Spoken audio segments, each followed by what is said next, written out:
I think we are live. We are transitioning, just making sure that everyone is on board and all systems go. Okay, there we go.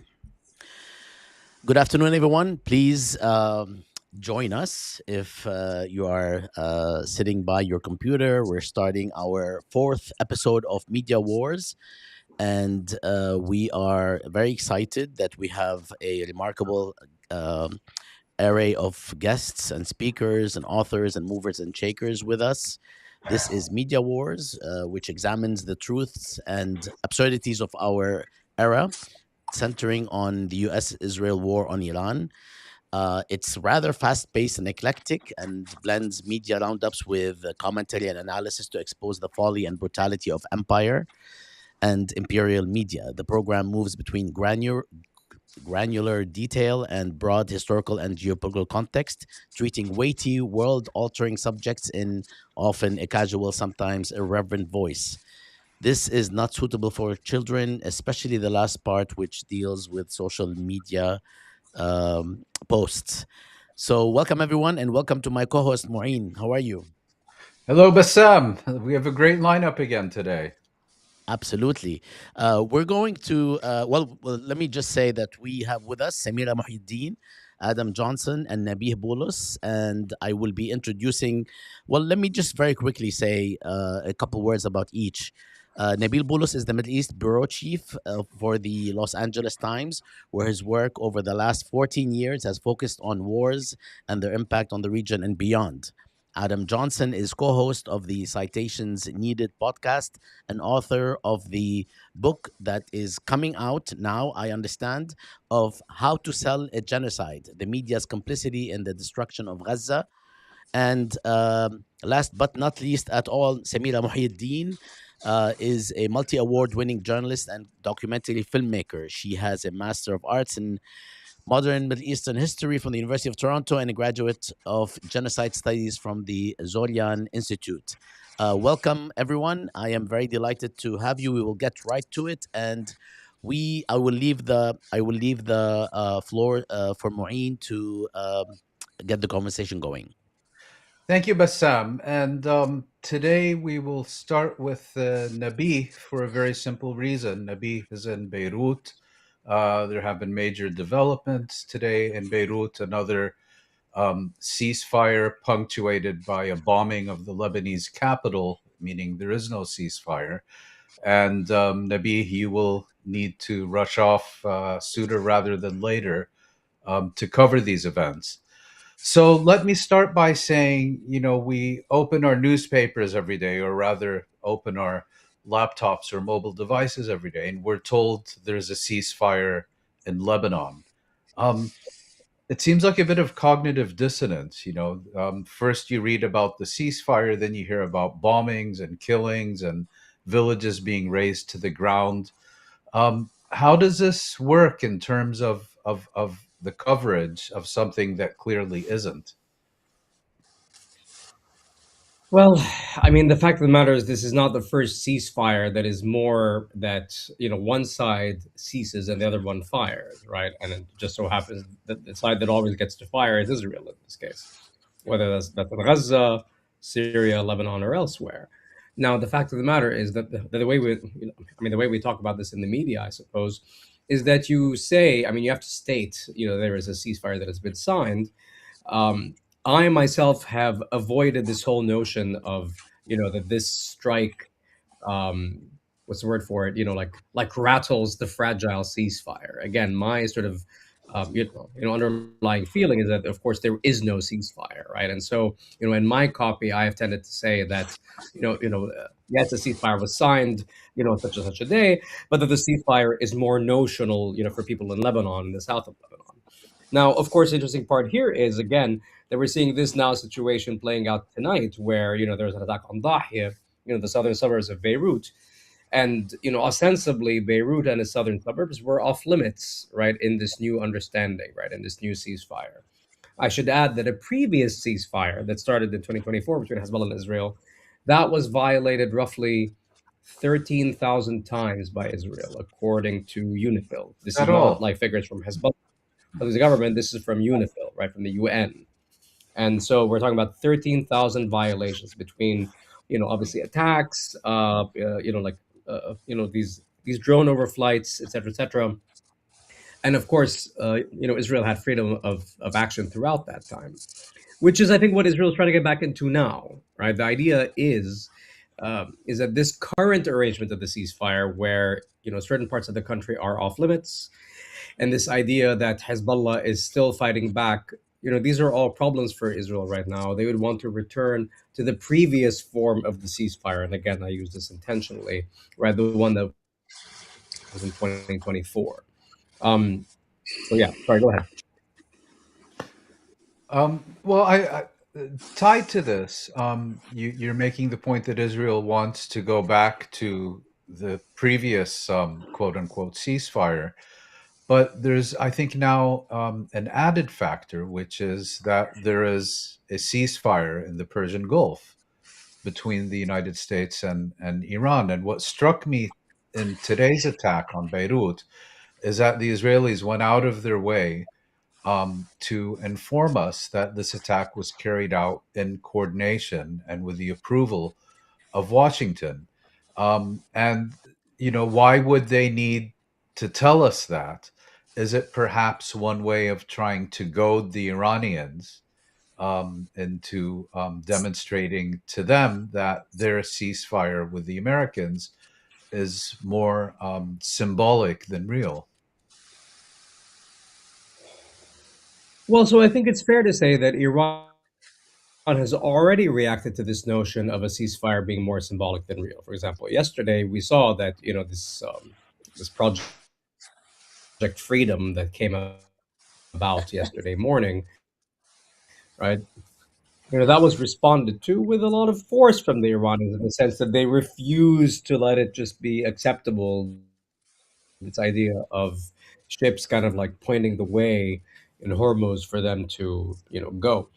At the same time, I think it is true, right, that the idea would be to have a breakdown of the ceasefire between the U.S. and Iran. It's clear that Israel would prefer war to continue, right, with Iran. Right, that seems clear. I think. I mean, that's not a surprise for Lebanese consumption. This idea now, right, in Beirut and elsewhere.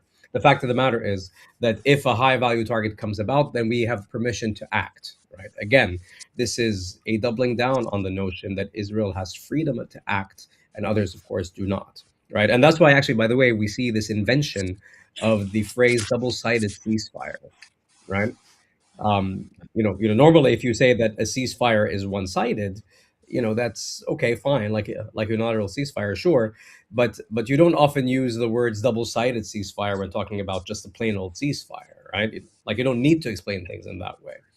This has become our way now, where we have to always mention if a ceasefire is unilateral or double-sided. And that's because of the new normal, if you will, when it comes to Israeli actions post any kind of peace deal, or I should say truce deal, more accurately.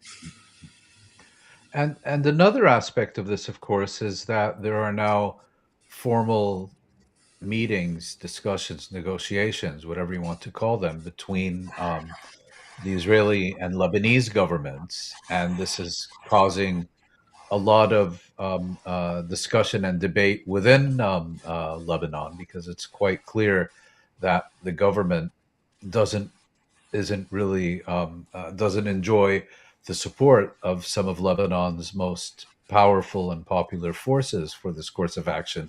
How is that being discussed in Lebanon and within the Lebanese media? Are different media lining up very clearly behind one party or the other? For sure. I mean, the fact of the matter is, if you look at, ostensibly, let's say, more right-wing groups like the Quwat, right, Lebanese forces, right, and their related media, they are very much okay with the idea of, yes, let's have peace, yes, let's have normalization. In fact, there is this one outlet called This Is Beirut, right, that is basically openly funded by a Lebanese Zionist, right, Al Sahnawi, and I mean, the other day I saw, a series of interviews that were posted on social media on This Is Beirut, where they asked Lebanese about the prospect of peace, right? And they're like, "Yeah, sure, we'll go to Tel Aviv," and others are saying, "Yeah, we'll be happy to be having them in Beirut."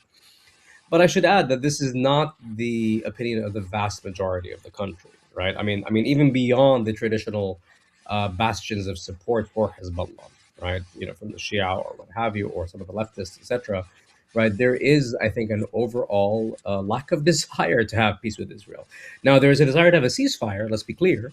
People do not want to have war, right? But this notion that they are gung ho about the idea of visiting Tel Aviv, and yes, let's have them all come over. No, that is a fantasy. And I mean, again, some of the discussions also center around the idea of having a peace like with Jordan and Israel, right? Like, I mean, in the way that Jordan and Israel have their peace deal, this sort of cold peace, Egypt as well. These are also ideas that are floated, right? I mean, often the sense is, oh, look at Jordan, it's fine. Oh, look at Egypt, it's fine. Like, why shouldn't we have peace? And of course, the flip side to that is that people tell you, oh, Jordan, it doesn't have a lot of control over its foreign policy and over a lot of other things. Same thing for Egypt, that this normalization leads to oppression in media, et cetera, et cetera. So you have a fairly nuanced discussion going on in the media and in the public about this. Thanks, Nabih. I understand that you must leave, so I know that you have bigger things to deal with right now. Do you have any No, last? no, it's not about that. It's just that we have, the news has basically come, like I've been overwhelmed by events. Believe me, I would love to stay and talk more because it's an Yeah, yeah, important, no, essential absolutely. topic. That's But what the I fact mean. that, Do you right. have any I shouldn't say last words, not when you're in Beirut. Hmm. Do you have anything to share before Yeah. you attend to these important events? Yes, I do. I recently was subject to a social media campaign, where I was sort of castigated for a headline that I wrote. And the fact is, I didn't write the headline, right? There's this belief that us journalists are the ones who end up writing the headlines of our stories, and whether that's in print or online. And I'm here to inform everyone that we 99% of the time do not write the headline. With that being said, although I was subject to that castigation, I'm nevertheless uh, pleased to have received it, because it means that people are actually paying attention to headlines and not accepting what is sort of framed in them, right? The headline in question was, and this was for the last horrific attack on Beirut from the Israelis on April 8th, I believe, where it said that Hezbollah, or that Israel had killed 160 of its foes, or it attacked 160 Hezbollah targets, some awful headline of that nature, which basically implies that Israel, was just attacking only Hezbollah, which, you know, was nonsense in that case. So the point I'm trying to make is that, yes, us journalists, we don't write the headlines, um, but nevertheless, that level of scrutiny, I would say, is important, because just as pro-Israeli media or pro-Israeli parties will scrutinize every word and every article and every interview done by everyone, right? And will send calls for corrections to various media. I believe that pro-Palestinian sides should do the same and hold media just as accountable. And on that And pontificating note, oh, sorry, go ahead, Ryan. yeah, before you go, Nabi, thanks for raising that point. But if people aren't going to castigate you for a headline you didn't write, who should they direct their complaints to? Should be to the paper, to be honest with you. I mean, look, let's be clear. I got attacked for it, and I'm fine. But when that happened, I reached out to my editors, and I made sure to inform them of the situation. I would prefer it if I wasn't castigated all the time. Obviously, it would be better if it went to someone else, right? If it was tagged to the paper or the outlet or what have you. But I do think the point is that that level of scrutiny is important, right? And you see someone like Asal Rad, on social media, fighting the good fight over headlines and things of that sort with the framing. I would say that's essential, and it's important to keep note of that stuff. Thank you. Thank you, Nabi. We will Thank we will you, let you and do your. I'm sorry. No I worries. apologize. No worries at all. انتبه لحالك حبيبي. Thank Thank you. you. سلام سلام. Thank you, مشكورين. Thank you. Bye bye. Uh, yeah, I hope everything's gonna be okay with him. Um, طيب, Samira, we are going to we would like to speak with you for a much longer period, but this is like almost an hour, so we all have to sort of do our 15-minute segments, and I'll go back and forth between you and Adam. I'll let Mouin speak with Adam, but if you can tell us, Samira, at this point, given the back and forth, actually not back and forth on the Iranian side, but on the US side. We will have a segment later on social media where we talk about all the threats and all of the statements and the zigzagging that the United States has been doing, especially White House and friends, if you will. Can you tell us where we stand today in terms of what is going on regarding the war, but also from an internal perspective, if possible, and how this is being portrayed? Feel free to focus on any angle you'd like. You're muted. I go back to the press conference yesterday that Pete Hegseth gave with General Kane, where they sort of said, okay, Operation Epic Fury is on hold, and we're launching Operation Epic Freedom. And then today we heard that Operation Epic Freedom is no more, and that talks are underway again and negotiations are underway. America seems to be talking to itself a lot. There's a lot of back and forth between people in the administration. Maybe Pete Hegseth is just speaking to himself or to God. I don't know. But internally in Iran, when I speak to people inside the country, I know that there's been an internet blackout, but some people are able to speak through very expensive VPNs. Some people do have Starlink also. There is this real feeling of precarity, of just living under the gun, both internally and externally. A feeling of a liminal state, not knowing, should I start my life over again? Should I start going to, like, it's just this, people are in this constant feeling of being under threat. And so it's a very difficult way to live, that's the feeling inside the country. On the other hand,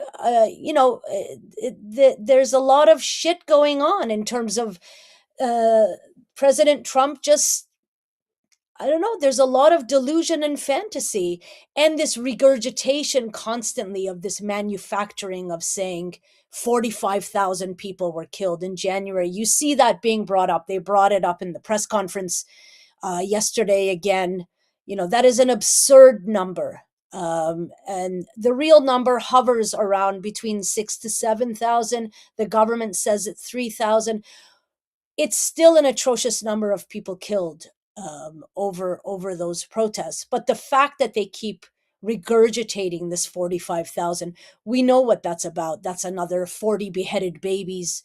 They are trying to, as I said, create some sort of atrocity propaganda to keep this war going under the auspices of a lie, right? It was the nuclear threat, which again, I'm not sure if you saw this, but Trump, to little children who were visiting the White House yesterday, as he sat in the Oval Office looking at these kids, and told them that the US obliterated Iran's nuclear capabilities, and that if they hadn't, those children would have been dead in 2 weeks. He actually said Iran was coming to kill you. So the mind of Donald Trump is not all there at all. And so I think the entire world, I tweeted out yesterday, I hope that the world survives America's epic freedom, fury, and failure. And it's just this spiral, and it's taking us all down with it, it feels like.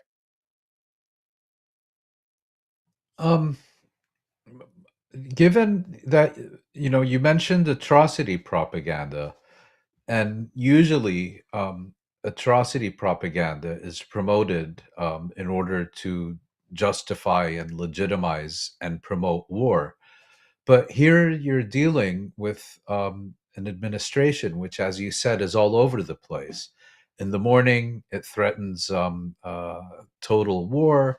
In the afternoon, it says that it has received unconditional surrender. And in the evening, it proceeds to propose negotiation. So I'm wondering, how does, in your view, how is a propaganda kept up with this? Because you can't be promoting atrocity propaganda when you're getting ready, supposedly, to either declare victory or negotiate an agreement. And similarly, you can't be talking about how wonderful relations are between the United States and Iran when you're getting ready to launch another bombing campaign. It's really, I guess, in a lot of ways jarring. I mean, it's, oh, you're dealing almost with this bipolar administration Yes. that refuses to take its medication. You know, it's not something that the Iranians can take seriously, because at the same time as you hear this rhetoric, you're also seeing these memes come out from the White House. You know, and it's not just Trump portraying himself as Jesus. Yesterday, I can't recall what it was, but it was basically Trump as this. It was like a Star Wars figure, you know, may the fourth be with you. And Pete Hegseth constantly saying that they've never had a better commander in chief, and, you know, regurgitating this, all of this Christian nationalist Jesus crap. I mean, I understand that, you know, Iran is portrayed as a theocracy and is a theocracy in many ways, but you're also dealing with this weird administration that, you know, invokes Jesus and God at every turn. And maybe in Trump's case, you know, he's not that much of a believer, but he still utilizes this. But you do have a Pete Hegseth that really believes that this is God's plan, that he is doing God's work. Now, in terms of the propaganda, yes, you might see, you know, from morning, noon, and night on the part of the U.S. administration, things changing. But Iranians inside the country have a lot of propaganda leveled at them from these satellite channels that are beamed into the country, and I'm referring to you know, these pretend media outlets like But Iran Iran International. International, yeah. Yeah, Iran International, Manoto, Iran International, who was the first source for that 45,000 killed, you know, who came out with that number even before the end of those 2 days. They had come out with this number.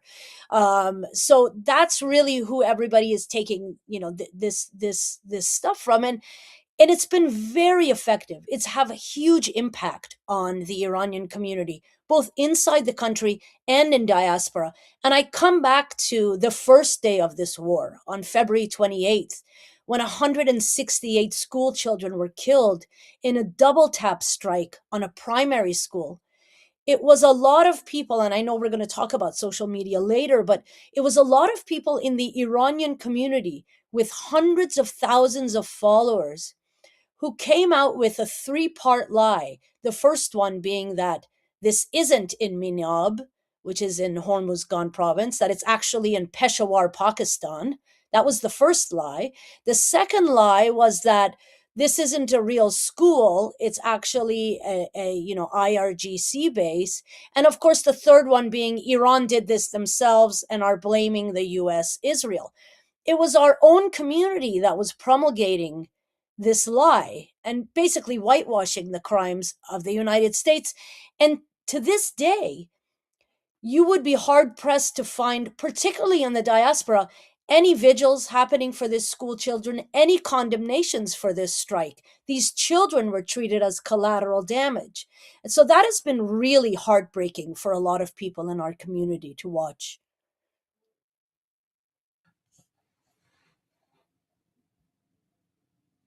Um, can I maybe turn it to Adam? Adam, you've just written a book, How to Sell a Genocide. And if we can just first turn the discussion a bit to Iran, given what Samira has just said, do you recognize a lot of similar themes emerging today in the war against Iran that you observed in efforts to whitewash the Gaza genocide? You're muted. Forgive me. Yeah, there are pretty many carbon copies. The first of which is that on the issue of the Manab school bombing, the New York Times took 5 days to attribute that to the U.S.-Israeli airstrike, or a joint U.S.-Israeli airstrike. Now, I knew they needed to investigate to determine if it was Israel versus the U.S., but prior to the October 17th bombing of Al-Ali Hospital in Gaza, there was a standard of evidence that the country doing 99% of the bombing was assumed to be responsible for the bombing. And then after the Zionist cry bully campaign against CNN and New York Times, and we know documented, and, as well as others, they changed the standard to where they would not ascribe a blame for a bombing to Israel without the IDF themselves actively confirming it. That is policy at the New York Times and CNN. That is not a policy that exists in any other context. And by the transitive property, that level of editorial proof was then transferred over to the U.S. as well when they started bombing Iran. Now, of course, the very next day, an Iran bombing partly hit a synagogue in Tel Aviv, and that, of course, did not take 5 days to confirm. It was just assumed to be Iran within minutes. And repeatedly, when I asked the New York Times why they have this double standard of attribution, they never get back. And so it seems maybe somewhat minor, but the outrage of that school bombing was severely undone and dulled by the fact that they did not initially ascribe it to the U.S. and Israeli bombing coalition. And in fact, they took 5 days to do so. And almost every outlet had some version of blast or bombing or this kind of unattributed, vague killing out of nowhere. So we see that playbook being transported over to Iran. We also have probably the most naked example of double standards about this popular definition of human shielding. So the word human shielding has a very specific definition in international human rights law. It's when you, at gunpoint, force someone to protect you from enemy fire or to go clear out a room of bombs, etc. This is how it's defined by Human Rights Watch, by Amnesty International. But through a kind of racist vibes, it became any guerrilla fighter in proximity to civilians in the context of Gaza. But that's, of course, not what the word human shields means. This is why no human rights group has ever endorsed that definition as it's broadly used by Jake Tapper, the New York Times, David Leonard, and others. However, we saw in the first few weeks of the U.S. bombing Iran, the U.S. effectively evacuated its military bases and scattered them in civilian hotels and in civilian office parks. And no one pointed out that this was literally the definition used by mainstream media as human shields. That they were using civilian infrastructure to position military assets, and did so without warning the people who were not hostiles in those hotels. Now, Iran, I believe, struck 500 of these hotels and office spaces, and supposedly didn't kill any civilians, which is a remarkable degree of accuracy. I'm not quite sure how accurate that is, but that's according to the New York Times. But nevertheless, they endangered those civilians pretty openly. And so right away in the first few weeks, we had this very naked, it's very rare in my business that you have such an obvious glaring double standard. And the fact that the U.S. panicked and hit its ass, and actually NBC News in January of 2026, weeks prior to the bombing, even said that they were, quote, getting them out of harm's way. Which of course is the largest, military in human history, attacking a country whose military budget is 1/100th of theirs. The fact that they need to scatter them among civilians to get them out of harm's way certainly doesn't look good optically, but also I think exposes how racist and how ad hoc this concept of human shielding is. And then of course you have the atrocity propaganda you mentioned, which violates the most basic laws of physics, to put it bluntly. And no one's really bothering to fact check or cite any of that, because even anti-government human rights groups don't even give you numbers that high. It's really the kind of floppy, openly Zionist or CIA-funded dissident groups that get greedy. And the reason why they wanted to get it up to mid five figures is because I think they aesthetically wanted parity with the Gaza death count. So they could do this kind of whataboutery, where they randomly decide to care about various human rights violations to deflect from Israeli war crimes, and that's just been repeated. It's repeated by the White House. Hasn't really been debunked or problematized even in U.S. media, despite the fact that everybody knows it's horseshit. I mean, I don't think anyone. I mean, the New York Times doesn't use that number, but it is used by politicians repeatedly, and no one really double sort of checks on it, because you need this kind of liberal inciting incident or ostensibly human rights narrative, despite the fact that Trump doesn't really give a shit and has never really claimed to give a shit. And in fact, I think when in late January, when he sent out that tweet or Truth Social talking about how Iran must not fire on protesters, and of course we now know based on Israeli media accounts, Israel was heavily involved in many of those agitations. Obviously, much of it is organic as well. I don't want to flatten it entirely, but Israel's openly said, Trump has openly said that they sent guns via the Kurds in Iran. Again, we can debate what percentage that is, and I think that's a healthy conversation to have, but we know that they're at least taking credit for it, or taking credit for part of it. And so I think that they wanted to sort of, when he sent that tweet, he said, like, if you fire on protesters, we're going to come liberate them. And that was the first time in history, in his 5 years and change of being president, that he'd ever even claimed to care about human rights. Now, this is one of these, silver linings with Trump, is he doesn't do the liberal imperialist claptrap. He's just like, I want their oil, or I want to kill them because they're Iranians. He doesn't really do the Samantha Power, Tony Blinken crocodile tears routine, but he did it for Iran. And I think the reason why they felt they had to do it is because they didn't really have anything else. They had no real motive or inciting incident to attack Iran. And I think they needed to kind of run through the motions to get some of the liberal media buy-in. Again, it was, as you noted, it was pretty half-ass. But nevertheless, this number is just this thingamajig you throw out to make it look vaguely Holocausty, and to justify why they need to keep pursuing regime change. And I think they know full well they can't. They know that, according to the New York Times report, Netanyahu oversold it. I think Trump knew what he was getting into, because, to be honest, after 25 plus years of Netanyahu being in power, if you're getting sold on his bill of goods, that's on you. I mean, truly, like, who are these people that think, oh yeah, regime change in Iran, that should be easy? You have to be, and of course they staff everything with FDD, ideologues who do begin to some extent to believe to begin to sniff their own, they sort of get high on their own supply. Sorry to interrupt you, Adam, but please. To be clear, FDD is the Foundation for Defense of Democracies, which was originally founded in 2001 as Emet, which is Hebrew for the truth. Their goal was explicitly to, quote, enhance the image of Israel in North America, unquote. And then after 9/11, they hastily changed their name to Foundation for Defense of Democracies to give themselves this like broad Western, because Israel is quantum. It's both indigenous and Eastern, but also Western when it needs to be, depending on the PR needs at the moment. And they wanted to kind of group it in with this broader war on terror narrative. And so they're staffing these negotiations. Of course, they basically ran the Trump State Department in the first term. They basically run the State Department for Trump in the second term. And these are hardcore regime change ideologues that are funded by 5 97-year-old Zionist billionaires. And their job is to promote regime change in Iran. And the fact that it's impossible doesn't really matter. They sort of want to test the fence.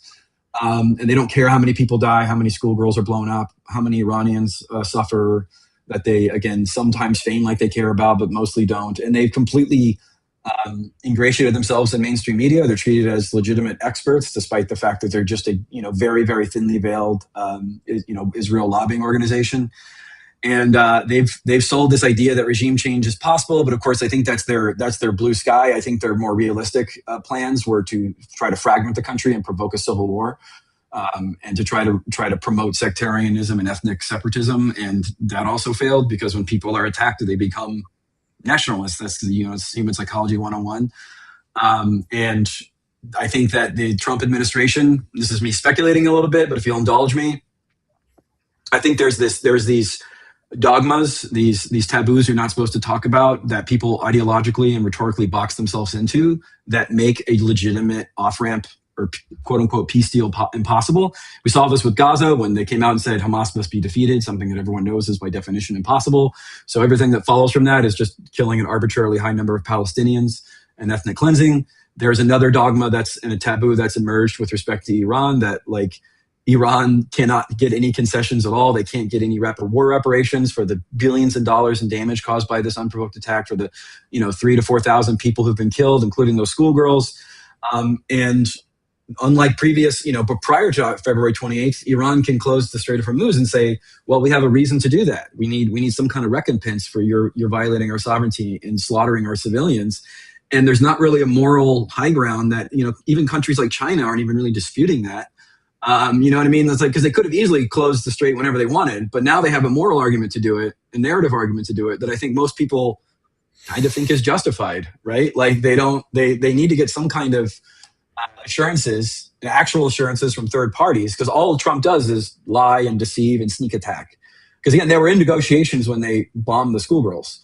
This was supposedly a good faith negotiation. And again, in whether June, it's what, yeah, in June they were sorry, also in negotiations when they bombed. right. Yeah.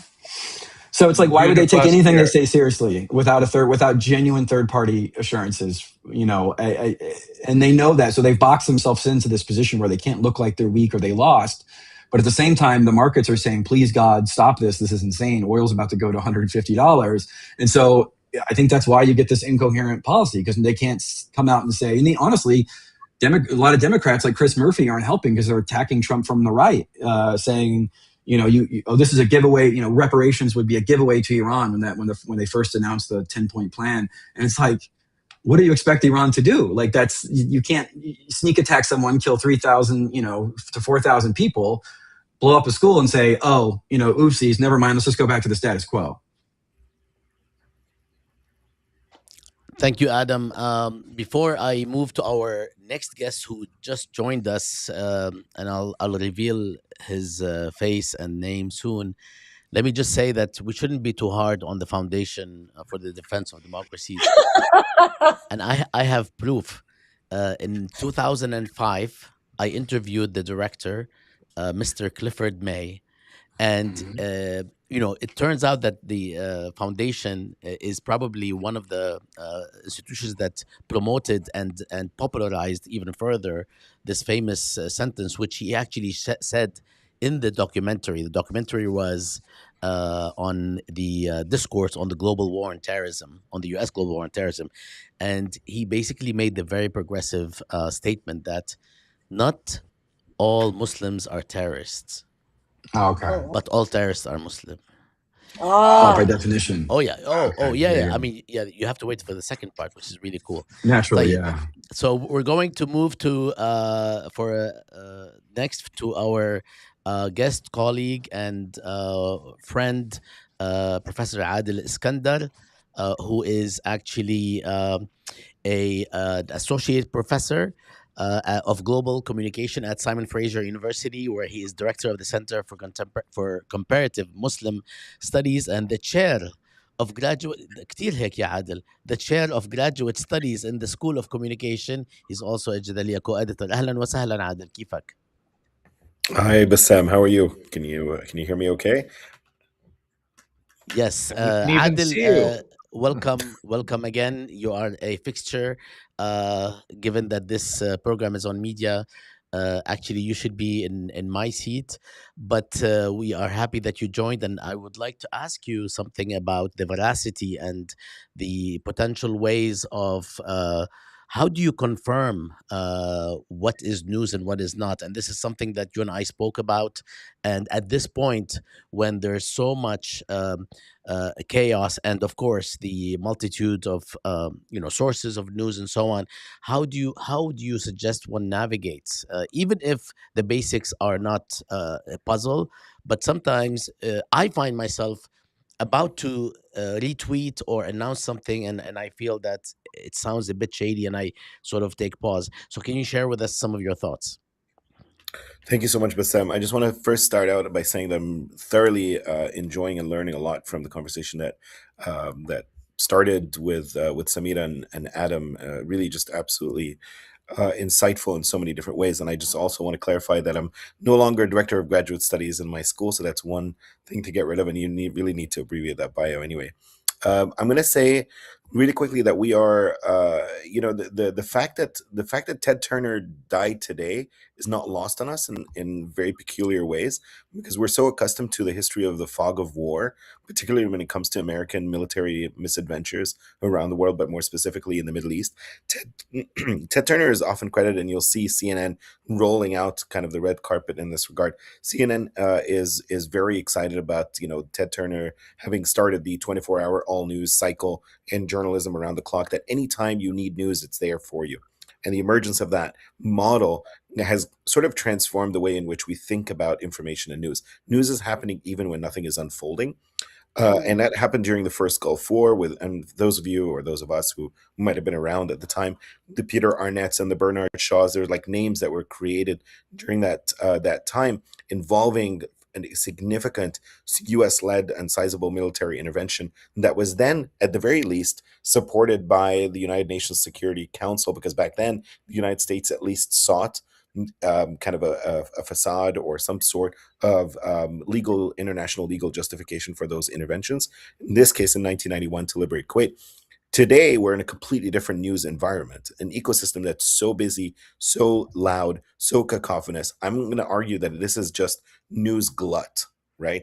And so the adage that Trump is often credited with, this idea of fake news, is certainly not his. News has been faked from the time of propaganda, dating back, and propaganda is often assumed as the language, and this is the articulation that we use to describe our political adversaries. But for the most part, the United States and the UK and various other imperial powers have been producing propaganda for a very long time. I'll remind our viewers and our listeners that there was a time when the BBC World Service was known unequivocally and unabashedly as Empire Radio. And of course, there were offices for media war produced by the United States during the Second World War and during the Cold War. So it was really of course, and propaganda has now been rehabilitated in the form of like public diplomacy and all those types of things. Today, we're living in a world where it is much more difficult to be able to decipher and disentangle reality from fiction. Fake news is everywhere, and it's not just what Trump calls or chooses to describe it as fake news. I would argue that most of the things that he calls fake news are attempts at actually producing critical journalistic coverage. This is the kind of stuff that would be would be credited with or should be awarded like the Edward R. Murrows and the Pulitzers and those types of prizes for really professional. I shouldn't say professional because I think most of us here recognize that professional journalism has now become so significantly mainstreamed, but I should say independent and critical and alternative news coverage. But right now, the situation is so confusing. There's so much glut, there's so much filler, so much oversupply and surplus, a real excess of crap and garbage out there. And a lot of it is very algorithmically generated, and it has clear intentions, but sometimes it's very difficult for us to be able to figure out what's what anymore. The intentions are often to try and deconstruct an existing political narrative. So, for example, any case against the US and Israeli war on Iran, as well as the Israel's genocide in Gaza and continued apartheid and displacement of Palestinians in the West Bank and various other iterations, including the outright decimation and ethnic cleansing of southern Lebanon and South Beirut. All of those are being deconstructed in the mainstream media through noise, excessive noise. And this is a real noise machine. During the during the Bush era, during the second Iraq war, of course, one loses count after a certain point. But in 2003, there was a tendency for us to talk about how there's a sort of an attempt to distract us from the reality of the war as it was unfolded. And this was the time when there was embedded reporting. Now you don't even need embedded reporters. You don't need anyone on the ground for the most part. You can distract and divert and redefine the entire news narrative by simply mass producing total garbage. There are platforms, for those of us who spend a lot of time following the news, and I know everybody in this company does that as well, you'll realize that you spend more of your time trying to figure out what the platforms that are relaying information actually are. There are platforms that simply don't exist in the real world. What started off as attempts at like search engine optimization, all that SEO stuff, where you increase visits to your website and platforms by increasing visibility to your products, has turned into completely fictional online platforms, entirely ghost operations. And there's so many, I don't want to belabor you with this, but every time you look up information or search for information online, trying to figure out what the source has become very confusing. I'll give you one quick example. There's one platform that I stumbled on, one of hundreds, literally. It's called Middle East Briefing. Middle East Briefing is basically an investment firm, right? That's based presumably in India, but may not be.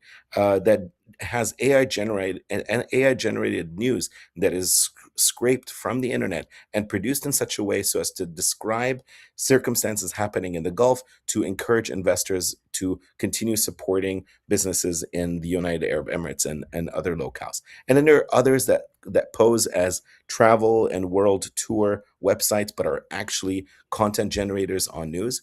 The most explicit version of that is one that's called IS Real or Israel. It's a play on words, Israel News.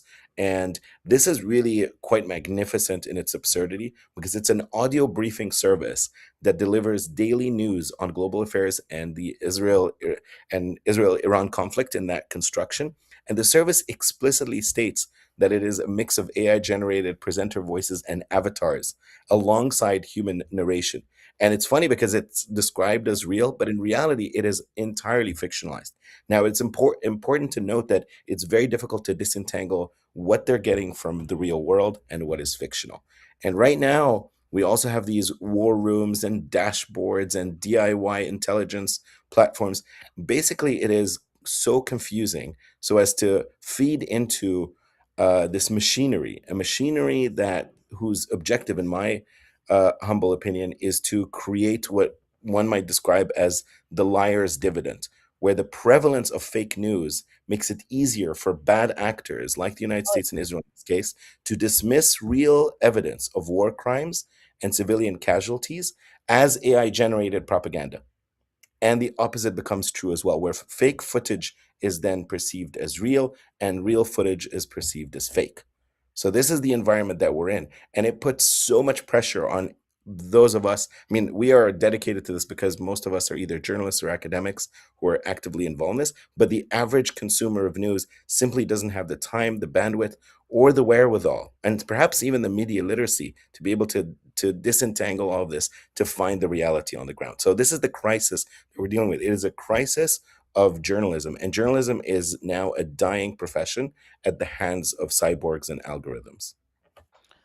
I mean, Adel and Adel, I, yeah, Adel, I think, whenever I tell people that Canadians can't even see the news on social media, they can't believe it. In Canada, we have a bill called Bill C-18, which prevents all Canadians from seeing Reuters, AP, whatever, Al Jazeera. They can't see it on in their social media feeds. So that leaves a massive vacuum, where people, like my mother or my aunt or my uncle or my cousins will say things to me like, "Oh, so and so is dead," and I'll say, "Where did you hear that?" And they'll say, "Oh, it was in my phone." No byline, no verification of anything. They just, and then they reshare that, right? And they just think because it's there, it's glossy, it has a date and a big headline, that it's real. And it doesn't look like our government or at any time wants to do away with this bill. I think it's this online news act that we have is very dangerous. Samira, I Absolutely. have a Yeah. question for you. But first, Adil, امتى لحقت تحضر? When did you get a chance to prepare? You only found out you're on 20 minutes ago. I'm still preparing as we speak. This is like Sinan and I finishing our papers on the Mesa panel, in the back in the day. Samira, I have a very quick question about some of the experience that you've had. Essentially, the first question is, why do monarchists love you so much? And second, Oh, what happened? There were a lot of a lot of stories, including some vandalism. I mean, there was a lot going on, and can you bring this into the conversation? Not just the anecdotes, but they're important, but also. Have you been able to witness from, let's say, the day or even before the war started, few days or few couple weeks before the war started, and today, has there been a change in terms of the intensity and the breadth of the vigor and the sort of hysteria? Because I also, you may or may not know, I also got my share of it for making a satirical comment about Laura Loomer, and it was pretty vicious. It went nowhere because they were just ridiculous. I mean, their claims they were making. Can you tell us a little bit about that? And how the news cycle affects that. Adel talked about some of the sources that actually feed into that hysteria. I mean, I go back to the satellite channels, which are basically these propaganda Persian language channels that feed into Iran, and are eaten up also by the diaspora. What happens when you have a government like the Iranian government that also, its state media lies a lot to the public? So you get a public that, it's not that they believe the lie, it's just that they don't believe anything anymore. The ability to differentiate between a lie and a truth is the point. It's within that chaos that you can do whatever you want with that type of population. You can manipulate them as much as you like, and that's basically what's happening right now.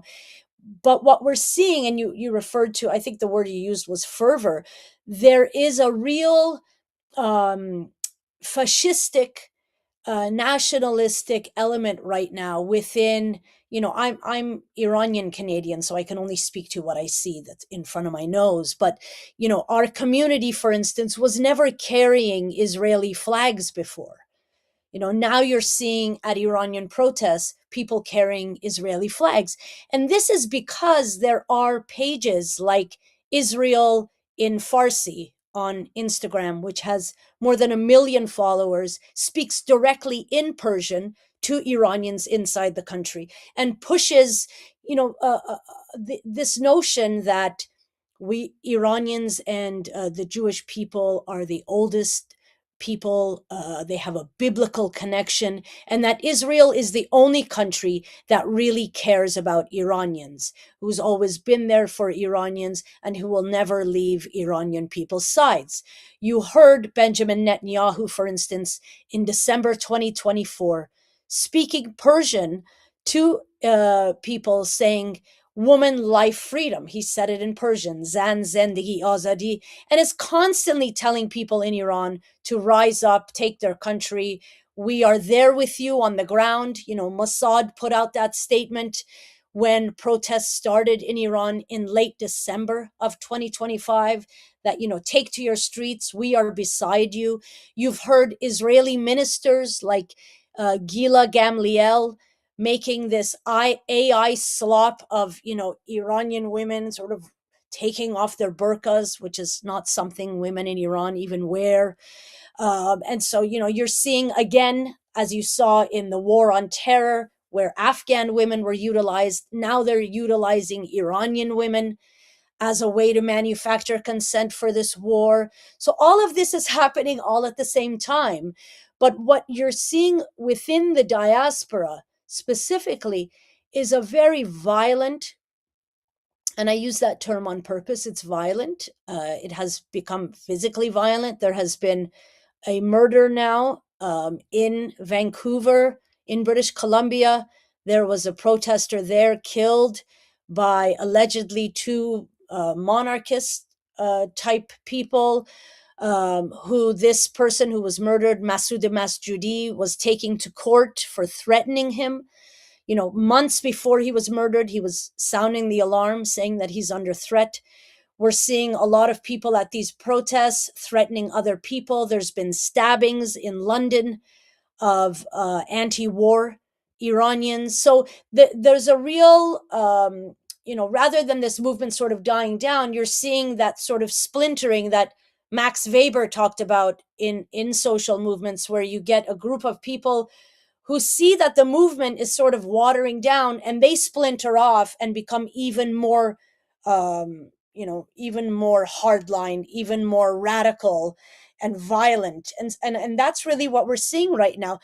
In the UK, in London, just last week, there were a group of Iranians, dozens and dozens and dozens of them, dressed in black shirt, marching in the streets, saying one flag, one leader, one nation. I mean, that's reminiscent of what we heard in Nuremberg, Eine Volke, eine Führer. Like this is the level of what we're witnessing. And unfortunately, I just don't think when the media covers what is going on within Iran, they are not, particularly the mainstream media, they are not focusing on what is happening inside our community.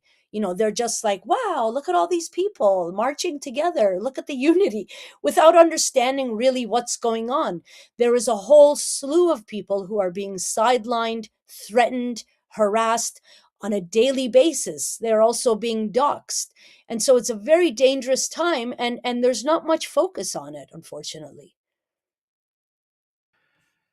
Thank you, Samira. For our final question, I'd like to turn to Adam and say much of what Samira just said kind of resonated in terms of what we've seen with respect to protests against the Gaza genocide in recent years. And Adam, I'd like to ask you specifically about your book, How to Sell a Genocide. It's forthcoming, I believe, this month or next month. Sorry, you're muted.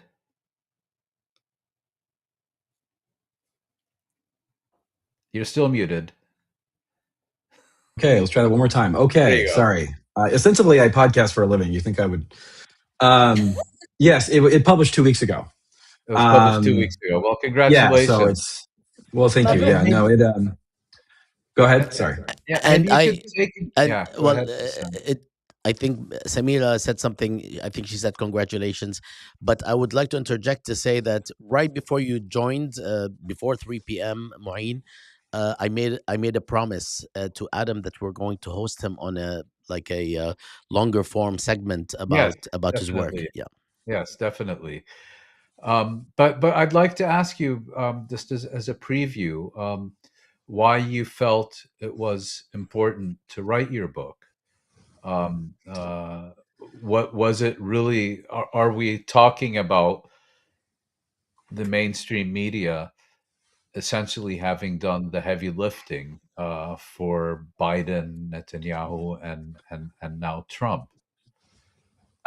Yeah, I wanted to quantifiably. There's a ton of data in the book. We spent a very long time working on that data. I wanted to quantify double standards, quantify an asymmetry in sympathy, obviously an asymmetry in emotive words, Israelis versus Palestinians. Like, it's all in there. There's about 26 points of data that I think kind of prove what I think a lot of people intuitively suspect, or the general impression they have, but I wanted to show it so we could sort of get past this idea that this is a contested space and show definitively, beyond a reasonable doubt, that American quote unquote mainstream media, right? It's not a perfect term, and I go into that and why I chose that term, and I use the term center left or liberal media, mainstream media as it were, why they were so essential to selling a genocide in the actual sense of the word. I didn't just the headlines or the title's not meant to just be provocative. I think that around October 7th and 8th, there was basically consensus that at most a genocide, at best, they were going to kill some arbitrarily high number of Palestinians as medieval recompense, and everybody needed to get on board. And then from there, we reverse engineered all the excuses and sophistries and narratives. And I detail that, and I try to show that quantitatively. It's a book that's for like a fence-sitting liberal who doesn't necessarily, who doesn't necessarily know or have all the ammunition to argue it, and it provides that for them and goes meticulously through each. And of course, it has reporting. Mostly done by my partner Sarah Lazar, since I'm not a journalist by trade, I'm a media critic. And then we talked with journalists inside CNN, LA Times, etc. And I just wanted to show beyond a reasonable doubt that the media, quantitatively, by the media I mean the New York Times, Washington Post, Axios, AP, that they continually obfuscated, lied, trafficked in racist tropes and dehumanizing language and double standards that set the stage for and made genocide inevitable.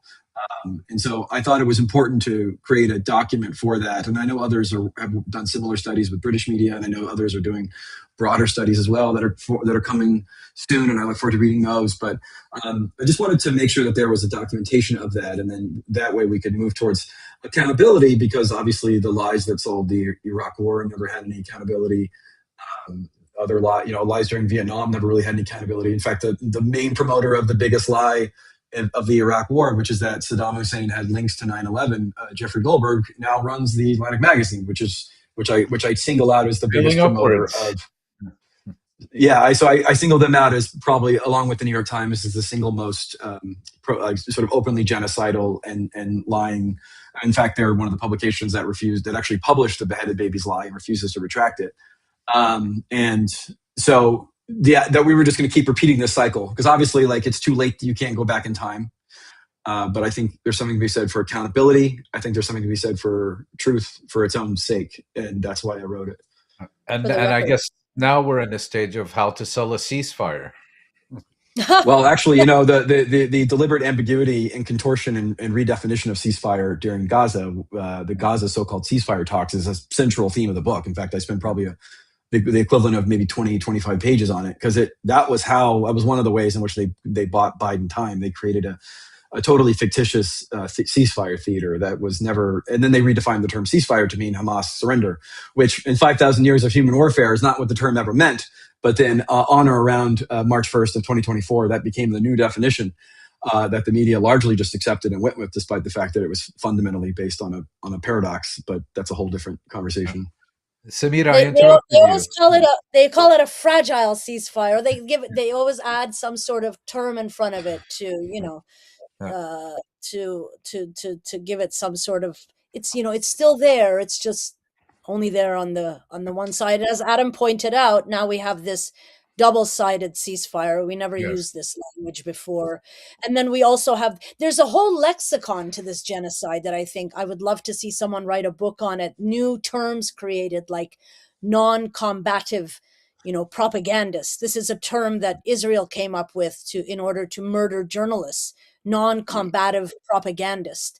I'd never heard that before. Or even the term Hamas-run health ministry. I was at the public broadcaster here in Canada, the CBC, for 10 years as a host and producer. And we never used the term ever of Hamas-run health ministry. That was not used widespread until the Ali hospital bombing on October 17th. And then the ADL basically told everyone they had to use it. And in fact, we document from October 7th to October 17th, it was not used once on CNN or MSNBC. And then they proceeded to use it hundreds of times over the next few months, which we document graphically and quantitatively, because they needed to create a soft genocide denial. They needed to create liberal approved genocide denial. Because if you say Hamas run and then you list off, 200-300 dead for that day, liberals can just go, it's probably just a bunch of terrorist propaganda. So we go into great detail about Hamas run. That was I think, along with human shields, was the central kind of numbing agent for liberals to kind of look the other way as the body counts increasingly got more and more obscene. I actually saw, Adam, I saw Honest Reporting. I'm not sure if you look at them. They're this mouthpiece media. Yeah. They refer to themselves as media watchdog, but they're a mouthpiece for Israel. They operate here in Canada too. But they congratulated themselves in late October for getting the media to use this term, Hamas-run health ministry. And notably, they quietly dropped it at around mid 2024. Many outlets did, because they realized that it served one functional purpose. And of course, they never mentioned that the Hamas-run health ministry has a history of being very credible. It's used by the State Department. It's used by the UN. It's used by Mossad. And in fact, when there was a study comparing the Hamas-controlled health ministry versus the IDF's own figures in 2014, there was a difference of only 7%. So everybody knows that they're credible numbers, if not severe undercounts.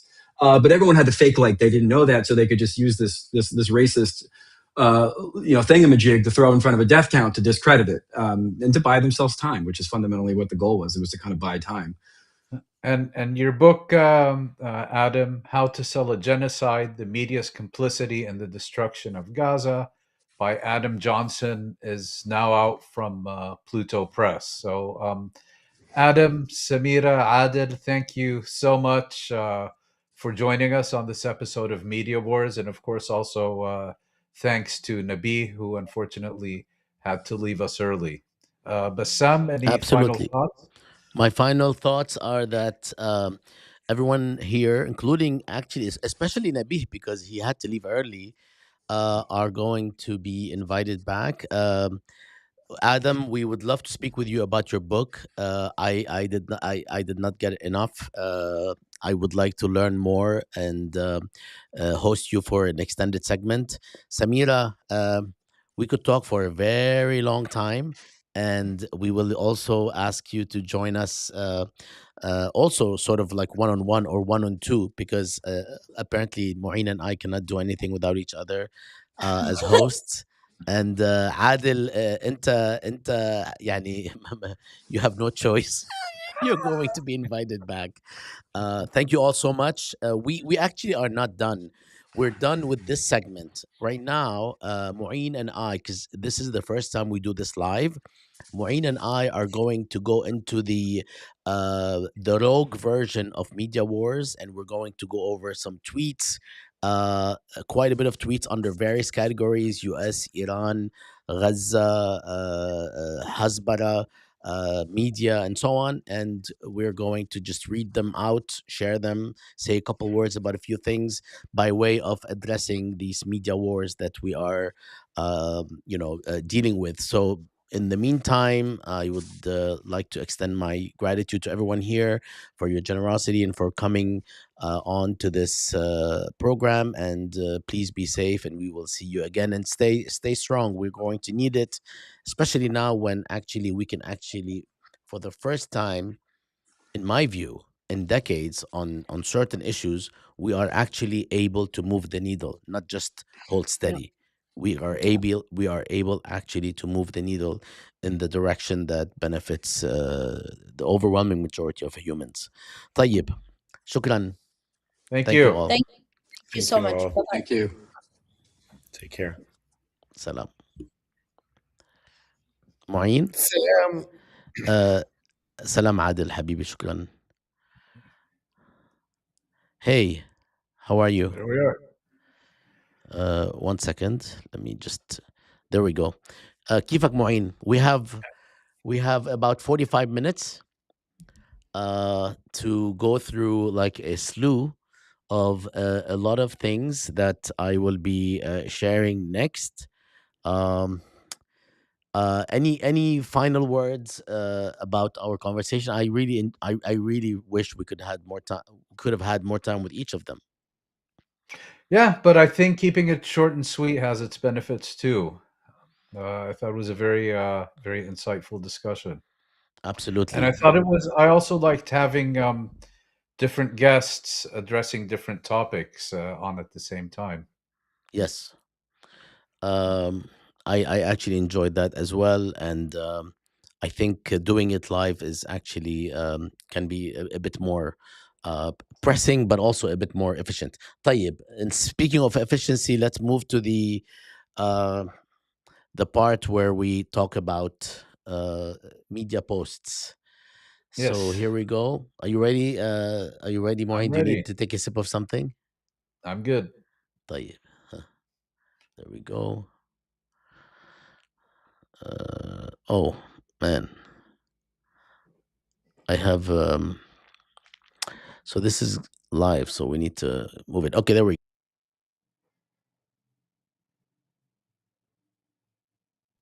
You're muted. So we're gonna start, and we'll quickly go through this. I'll give you the cue here and there, but I'll sort of lead us so we can get through like literally.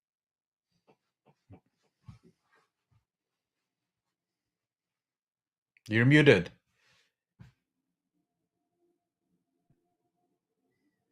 Sorry, this is very strong, very weird.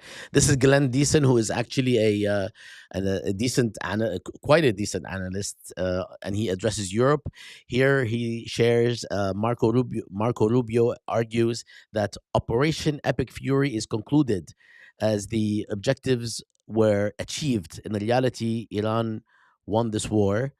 There was no regime change, no nuclear deal, no limits on of ballistic missiles, and the rest of it. And of course, let me just read a couple of things. No limits of ballistic missiles and drones, no decoupling of ties between Iran and its regional allies, and the Strait of Hormuz is now under Iran's control. U.S. bases in the region have been destroyed.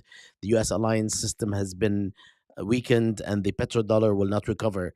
Anything to share? Um, no, that sounds about right. Although I think he's maybe exaggerating about the petrodollar, but as Samira said, Operation Epic Failure.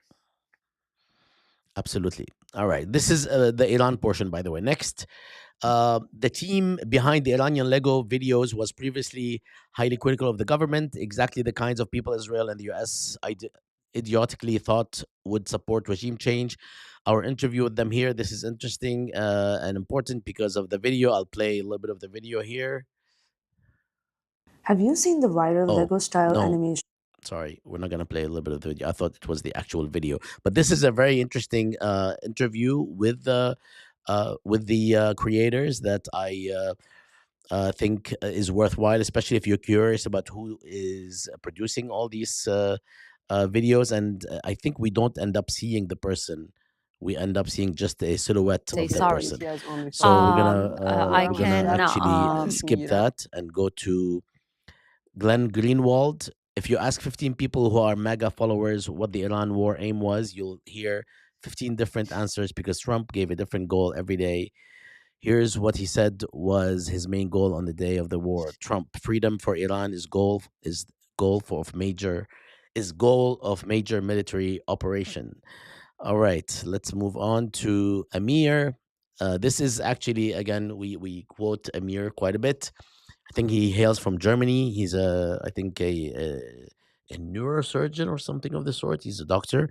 From a failed coup to a failed regime change operation and a failed attempt to kill diplomacy and send Iran, an isolated and sanctioned nation, back to the Stone Age, we have arrived at a point where Iran has now dictated the terms for the ceasefire to the US, has managed to put a leash on Israel as the first and only country in the world to protect its allies, and so on and so forth. This is, run of the mill analysis right now on what is going on, especially if somebody's paying attention. And Asal, sorry, shouldn't pronounce it the Arab way. Asal Rad quotes Bloomberg saying Mossad says Israel will keep trying to topple Iran's government. And she comments, this should help this should help US Iran talks and clearly isn't meant to derail the ceasefire. So this Of is, course not. and yeah, do you want to say anything about this? No, it's quite clear that for Israel, the nightmare scenario is peace. All right. And then finally, on this category, uh, the Washington Post. This is from Dropsite News, which I urge everyone to follow at Dropsite News. Washington Post: Iran damaged 228 U.S. military structures, far more than officially acknowledged.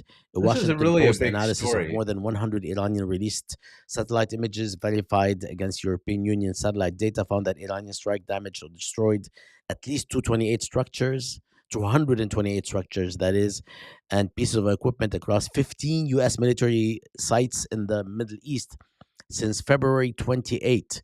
I read this because I have shared with you, Mouin, and I've shared in other areas where I spoke, either interviewed or was interviewed, that we have not yet seen the full effect on the Arab Gulf states, and we will not see it until this war is over. And And then not only the some. war, perhaps even the conflict, as Iran now has a condition that the conflict needs to end, not just the war or not just have a ceasefire.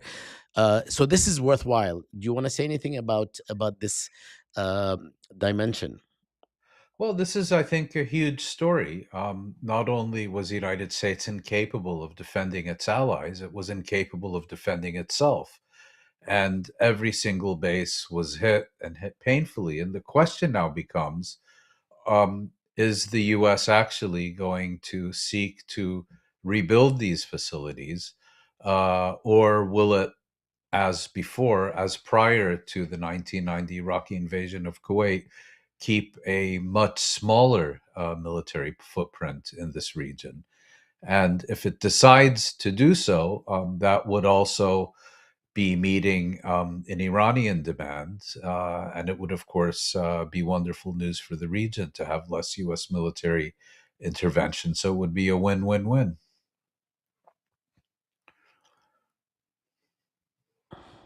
I have a lot to say about this, but we'll go on to media, and this is a bigger category. Mondo Weiss speaks with media critic Adam Johnson, who was just with Who's us. he? ما بعرف.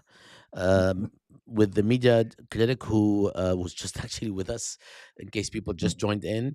Adam Johnson, about his new book detailing how cable shows, newspapers, and online news sites helped build support for the mass killing of Palestinians. And of course, the emblematic figure of Jake Tapper is featured. Do you want to share anything about this, Moin? Well, Adam's book is called How to Sell a Genocide, and I think Jake Tapper is the poster child for this. So, quite an appropriate image on this tweet. Absolutely. Another Asal post addressing how the New York Times talked about the flotilla. Israel intercepts 8 flotilla heading to breach naval blockade of Gaza. So they are actually the ones who are breaching in international waters, mind you. So she corrects it as you see here. Israel illegally intercepts a flotilla heading to break unlawful naval blockade of Gaza.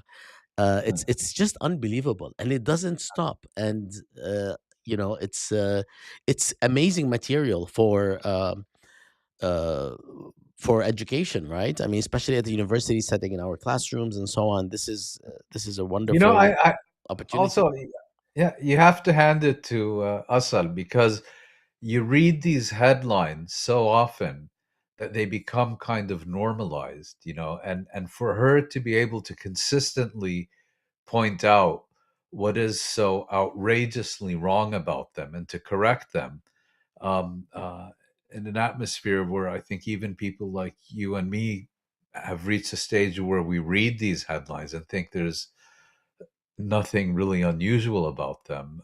Really, it's an amazing skill she has. Same day, right? Which is a this is something that Alan McLeod points out regarding BBC coverage. On the one hand, they say pirates hijack oil tanker off the coast of Somalia, of course, Somali pilots. And on the same day, they have another headline: U.S. boards ship carrying Iran oil as Trump threatens mine-laying vessels. This is how consent is manufactured in real time, according to Alan. Maureen, this is yours. I'll let you take it.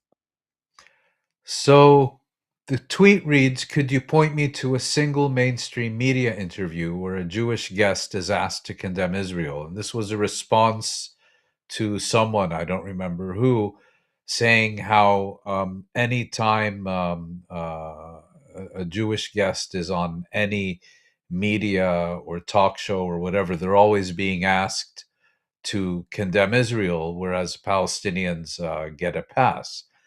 And as you know, the reality has been um, uh, that whenever any Palestinian or pro Palestinian or someone who is perceived to be ever so slightly critical of Israel appears on any program, they're always asked, do you condemn Hamas?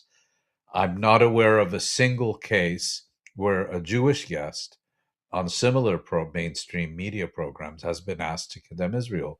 So Or I just asked any the question. guest who supports, supposedly, Yes. you know, nominally supports Israel. Yes, but this was in response to a tweet that was saying Jews were Palestinians. specifically being singled out Yeah. to condemn Israel, and there's no such thing, of course. Here's a post by The Economist. The militia group still exists. It has politicians in Lebanon's capital as fighters and fighters in the south, but survival is not the same as strength, blah, blah, blah. So I commented, oh, wow, Hezbollah is dead again. They keep dying. And yeah, I don't know. Moving on. This is Jeremy Scahill addressing how X, which is the platform we are on now, has now removed the blue check from Iran's MFA spokesperson's account after stripping the ministry and ministers' verified badges, despite our full premium plus payments and so on and so forth. This is actually a note from the source. Stripping Iranian officials, Jeremy says, of verification is insane, particularly considering the way X is used as part of the diplomatic process in this war. This encourages fake news, of course, but also part of a broader censorship campaign and so on and so forth. Mind you, a censorship campaign by the person who wanted to end censorship. Next, this is Let me just respond. I mean, Go ahead. Jeremy Scahill was, when he speaks of the self-proclaimed free speech warrior, he's of course referring to Elon Musk, who claims he's a free speech absolutist, which is a phrase that's generally used by people who can't stand free speech, and and this is a risk. When you put plutocrats, when you make them media proprietors, this is exactly what you would expect to happen, and it indeed has happened. Well, by people who not can't stand free speech, but I mean they love free speech when it doesn't address what they are for. Yes, In a a free critical speech manner. absolutist is someone who will absolutely promote free speech, provided it's something they agree with. I have a couple of people in my own circles who actually yell at me officially because of my free speech, even though they say I'm a free speech absolutist. But this is, violates X and Y and Z, whereas the same thing that violates X, Y, and Z, sort of 10 times fold on the other side, is somehow not addressed. All right, going to this is basically the decision by CBS News to hire and fire as they wish. I will let the video speak for itself. Let's play it. Let me go back. And no one even knew who Donnie Dakapol was. He was the host of that trivial chatter show, the Gossip Morning Show with Gayle King.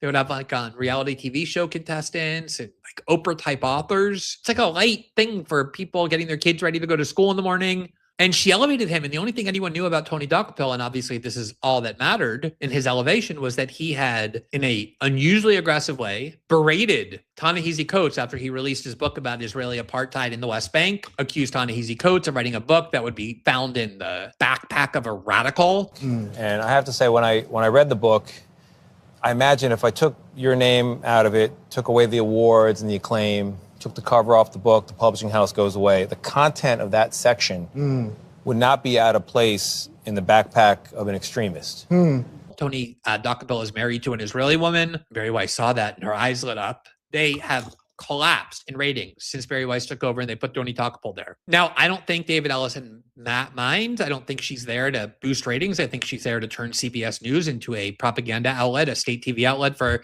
Israeli TV. And if you doubt that, let's look at what just happened. A lot of people have been purged from CBS News since Barry Weiss took over. People have been there for decades, which on the one hand, just standing alone is to be expected. If you're David Ellison and you think you're hiring some like creative, young, buzzy, revolutionary type outsider, which is how they see Barry Weiss, which I'm talking about their perception there. We can talk about how hilarious that is on another day.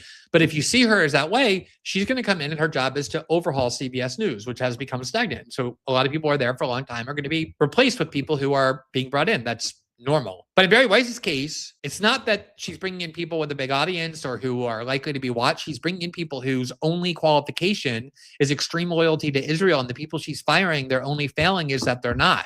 Here is another instance where, let me see. Actually, not yet. We'll get to the other instance where they fired somebody in the London office. Day. Her last name is Day. We'll get to that. Israel can seize boats in international waters 1,000 kilometers away and detain civilians with barely a whisper from Western media.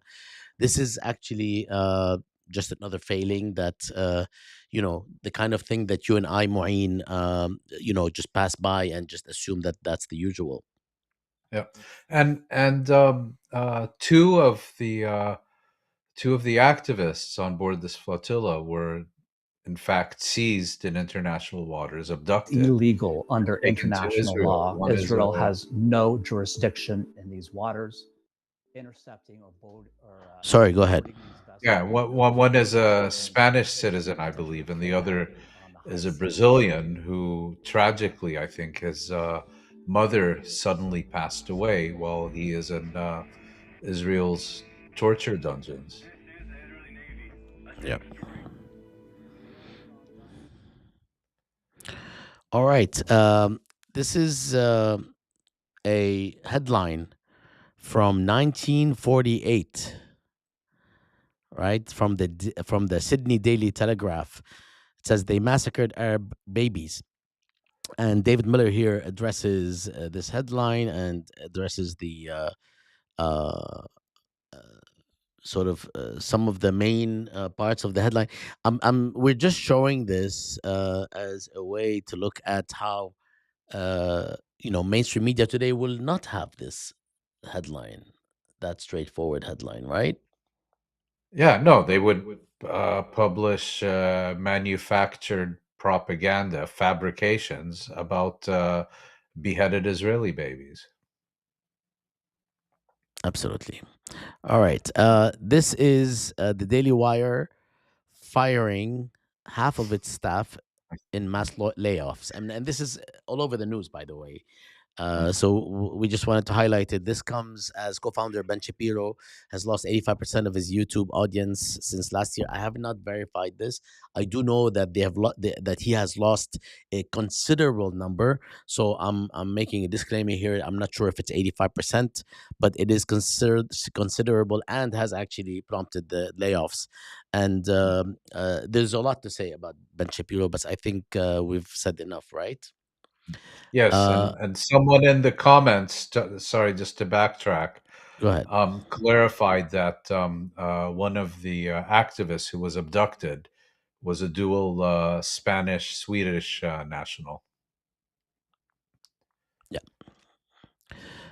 This is actually the latest Lego, which is, according to Trita Parsi, marks a significant pivot. Instead of taunting the U.S. military, it reflects a new chapter in which Tehran will seek peace by reaching out directly to the American people, bypassing the U.S. government. We'll just listen to a little bit of it. From the streets of Tehran to the avenues of D.C., this isn't about hate, it's about the truth.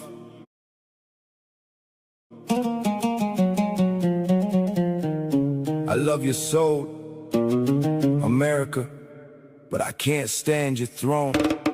Listen.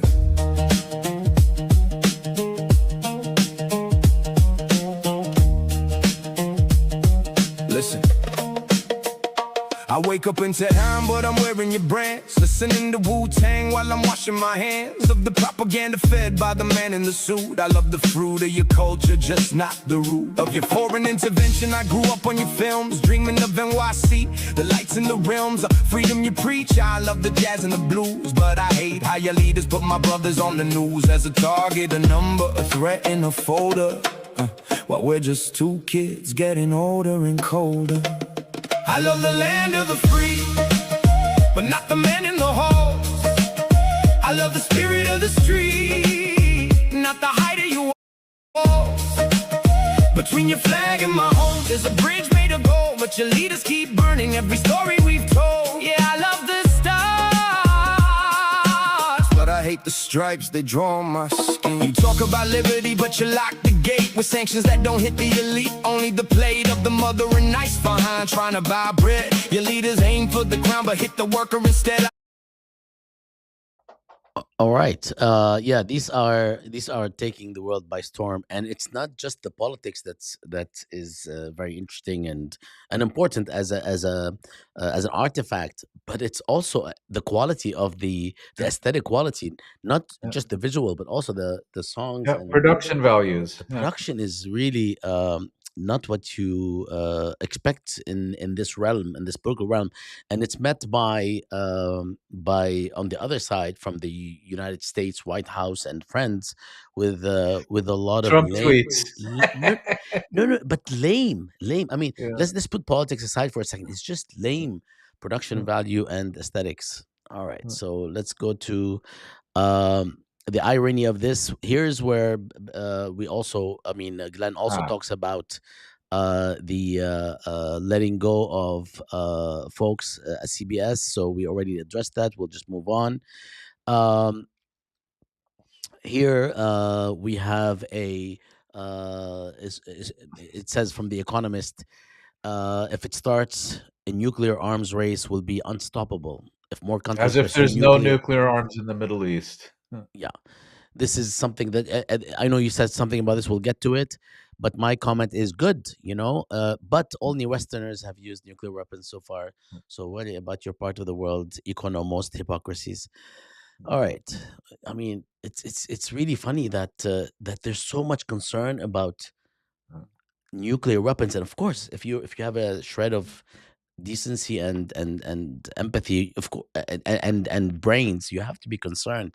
But the truth is, the fact is, it wasn't Pakistan, a Muslim country, who's used nuclear weapons prior, because the idea is that these are cultures of death. That's why we don't want Iran, or they don't want Iran to have a nuclear weapon. But it's only the United States of America, city on a hill, the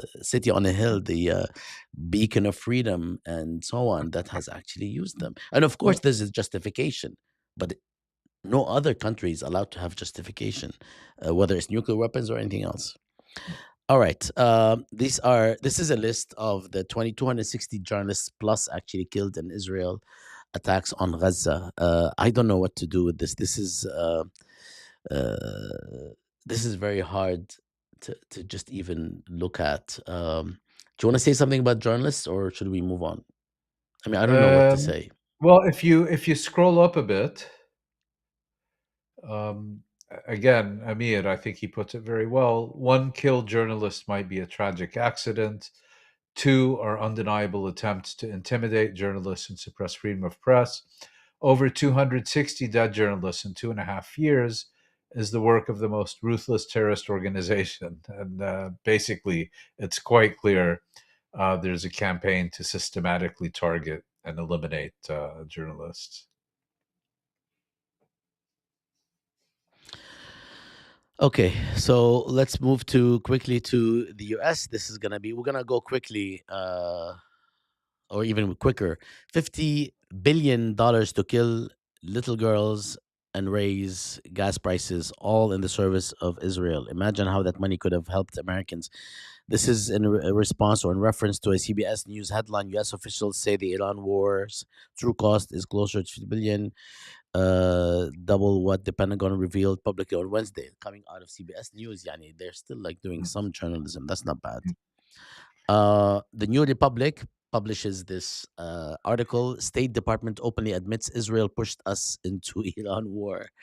I don't know what to This make is of this. based on a statement by Rubio. Yeah, Marco Rubio. that's from a while ago, but it's being. I mean, this is not something that is addressed by quote unquote the fringe or the left or even quote unquote progressives. I don't know what that word means in the context of the Democratic Party or the U.S. political spectrum, but yeah, it's no longer something that is.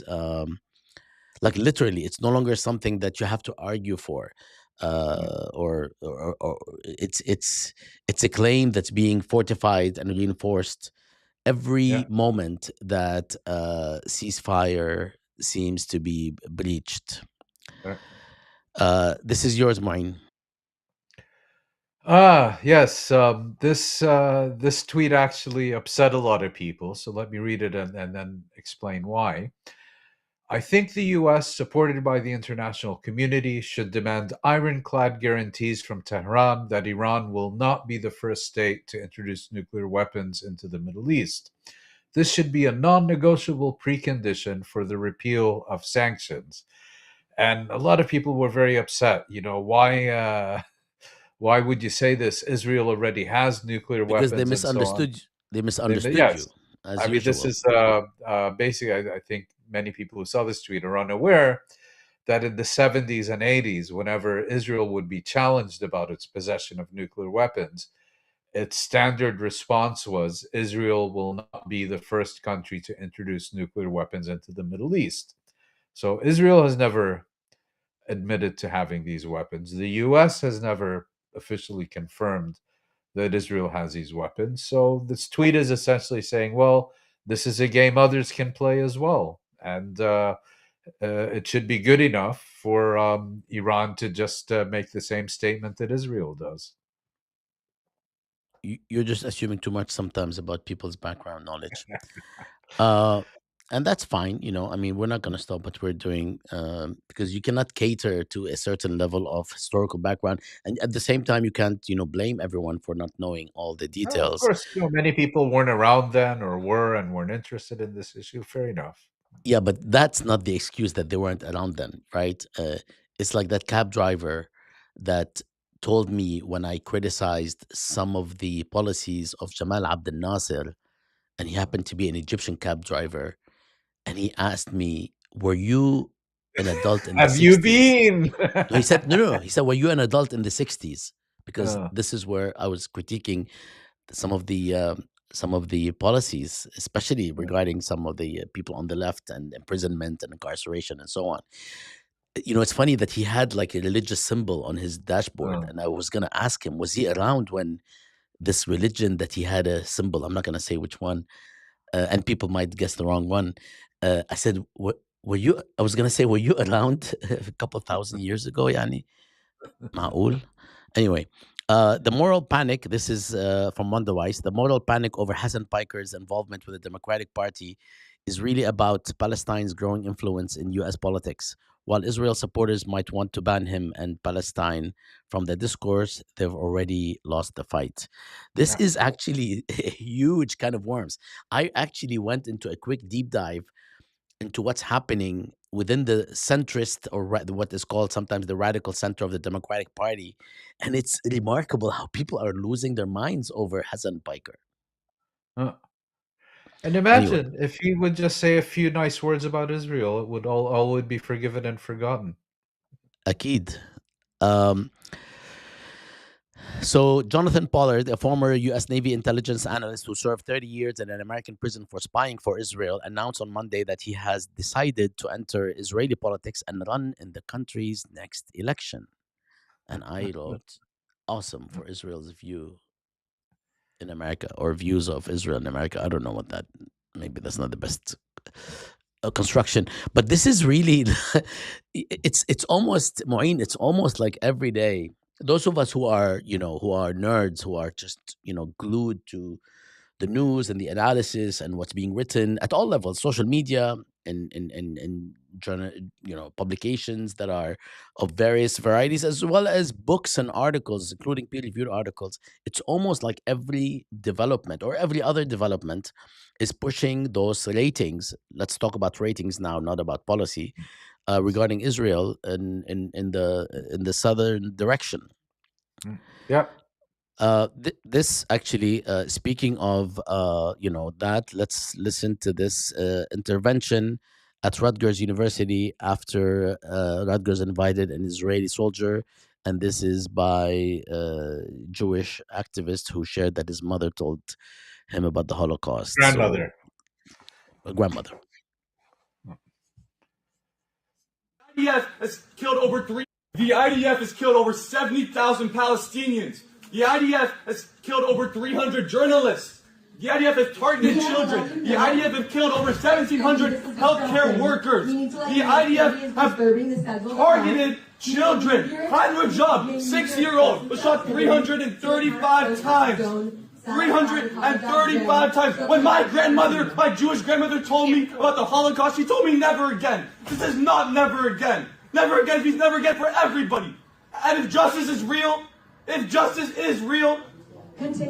IDF will go down. You guys will be prosecuted at the Hague. You guys will go down. Justice will prevail. Wow. Right. Impressive. You haven't seen that before? Oh, I hadn't seen it before. Very, You're back not spending in the day. enough time. You're not spending enough time on social media, more in Trump time. Yeah. Back in the day, when I was in college, if someone had done that, straight to prison. Israel, no, in Israel, you could actually potentially say that. Yeah, Back no, in I'm the talking day. about the U.S. The US, طبعا. In Israel, Oh, well, not there's now maybe, but before I the keep genocide. saying this. The U.S. is this unique country which gives more freedom to citizens, to journalists, to politicians. They have more freedom to criticize their own country than they do to criticize a foreign country. It's usually the other way around. You can say whatever you want about a foreign country, but you have to be polite, quote unquote, about your own country. The US is the opposite. You can call for the destruction of the US, and it's considered freedom of speech. Call Israel a genocidal apartheid entity, and you lose everything. And you can, and even in Israel, uh, Israelis have more freedom to criticize Israel than Americans do to criticize Israel. It's incredible. I've never seen anything like it. But there's a third model, namuzaj akhar, which is the UAE, where you cannot say anything about the UAE or Israel. Yes. I just thought about it. All right. So a revolution is underway. This is an article in Mondoweiss, a very fine publication. Yes. A revolution is underway within the Jewish community as youth abandon Zionism following the Gaza genocide, while the community scrambles to respond. The Israeli lobby is being fractured in the process. And of course, this is, I put this on purpose after the student spoke out that it's not an anecdote. It is a wave, and we have all addressed how this is not a reversible wave. So numbers could go up and down and fluctuate here and there, but as a general movement towards increasingly negative views of Israel, that is not reversible. And this article is worth reading because it has all of these markers in terms of analysis, polls, and stats. So check it out in Mondoweiss. It's titled "The Israel Lobby is Fracturing as Young Jews Abandon Zionism." And interestingly, like in our own lives, I mean, you're in Canada.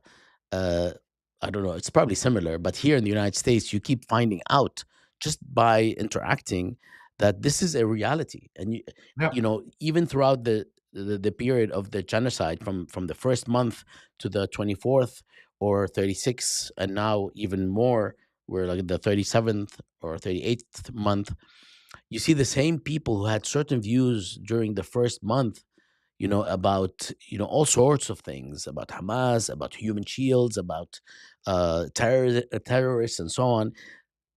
With time, they actually started seeing things differently. They're looking at the same thing, but they're actually seeing in real time the manifestation of the quote unquote counter argument. And recently, we have seen a lot of professors even changing their tune as to how they address the problem, and actually having the courage to begin to address it to begin with. Unfortunately, many are staying away on all sides because of the fear of reprisal. طيب. But it's also interesting. I mean, 30, 40 years ago, if you would run into a young Jewish person, it was a fair assumption they were Zionist, unless they were religious, and particularly if they were Orthodox. Then chances were that they were either indifferent to Zionism or hostile to it for religious reasons. Now it's the opposite, and it's the more religious and Orthodox Jews who tend to be more Zionist, while the more secular youth are either indifferent to Israel or hostile to it. And I think on account of the Gaza genocide, Israel has basically lost an entire generation of Jewish youth. So this quote, this is a tweet that I wrote. Should I read it out? It's a little long. Just the gist of it. أقرب لك إياه أكتر معين? Should I bring it close? This goes. This goes to this Hasbara line. Always trying to pretend that there were no Palestinians, and if there were any Palestinians, they were actually Egyptians and Lebanese and Iraqis and Nigerians and whatnot, who had basically arrived in Palestine in 1946. Looking for jobs in the Zionist economy in Palestine. And the flip side of that, of course, is that the recent immigrants from Europe, the recent Jewish immigrants from Europe, had somehow been there for 3,000 years. So I was just saying how, when you look at the facts, some 65% of Israeli Jews in 1948 were in fact born abroad, while over 90% of Arabs had been born in Palestine, to parents born in Palestine, to grandparents born in Palestine. But of course, when it comes to seeking justifications for Israel, we have the right to shamelessly invert the truth, and say black is white and green is blue. This is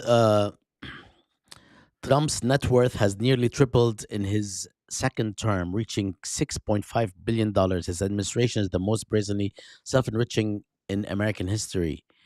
Um, this is what I call the Rami Makhlouf effect in America.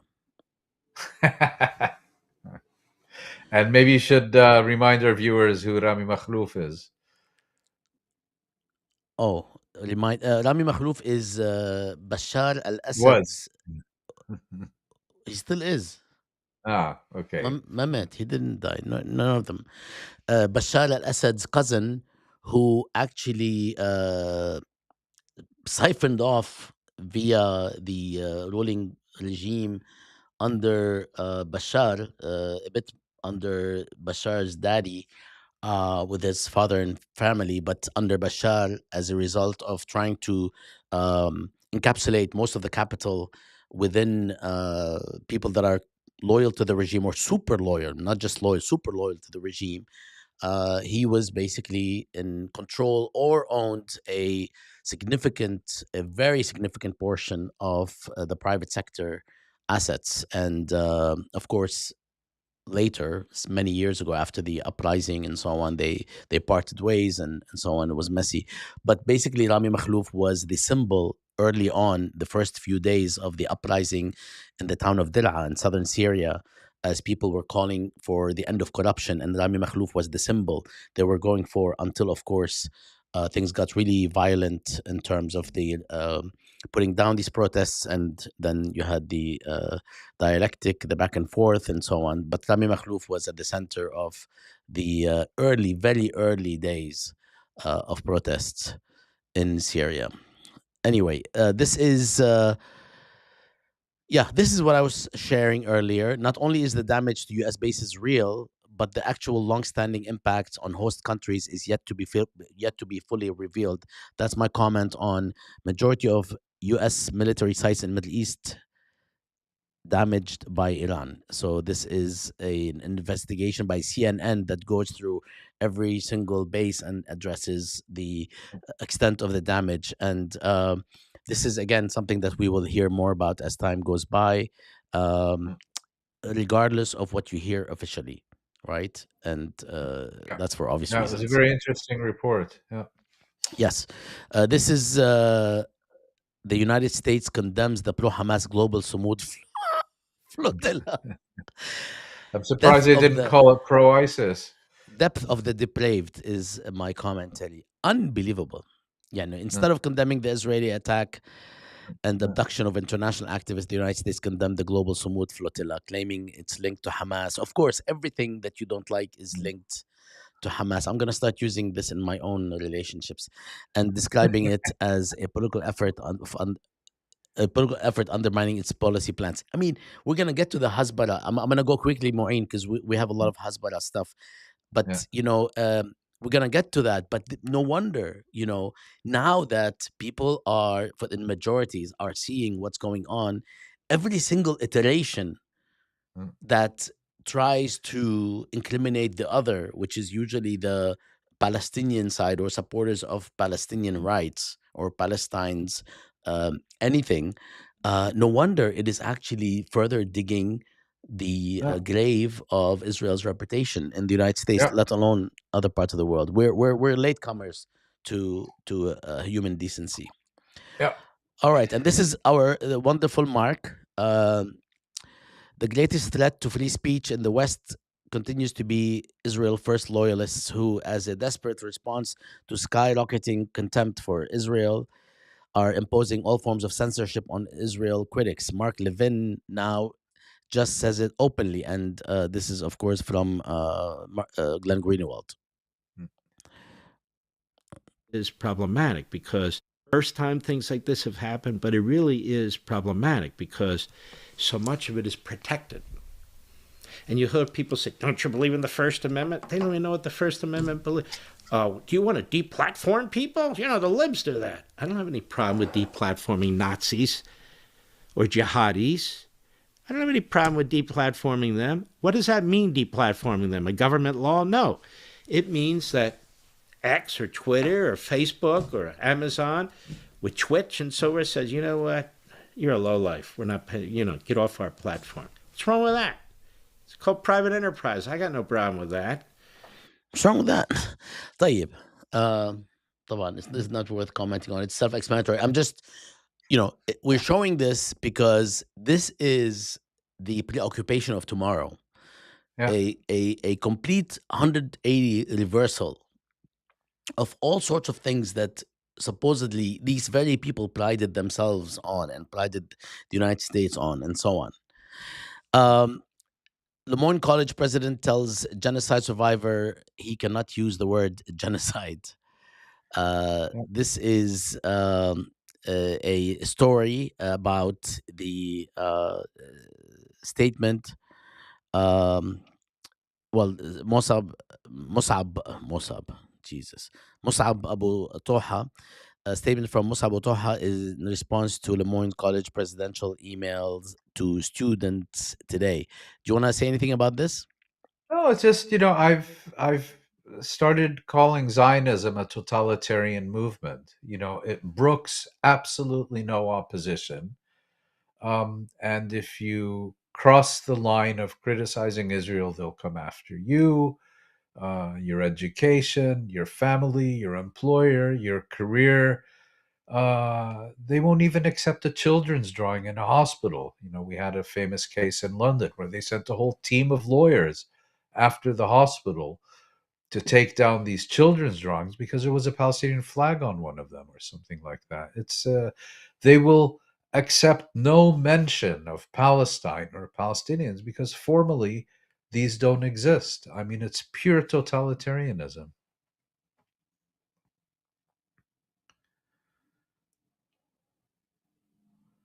You're muted.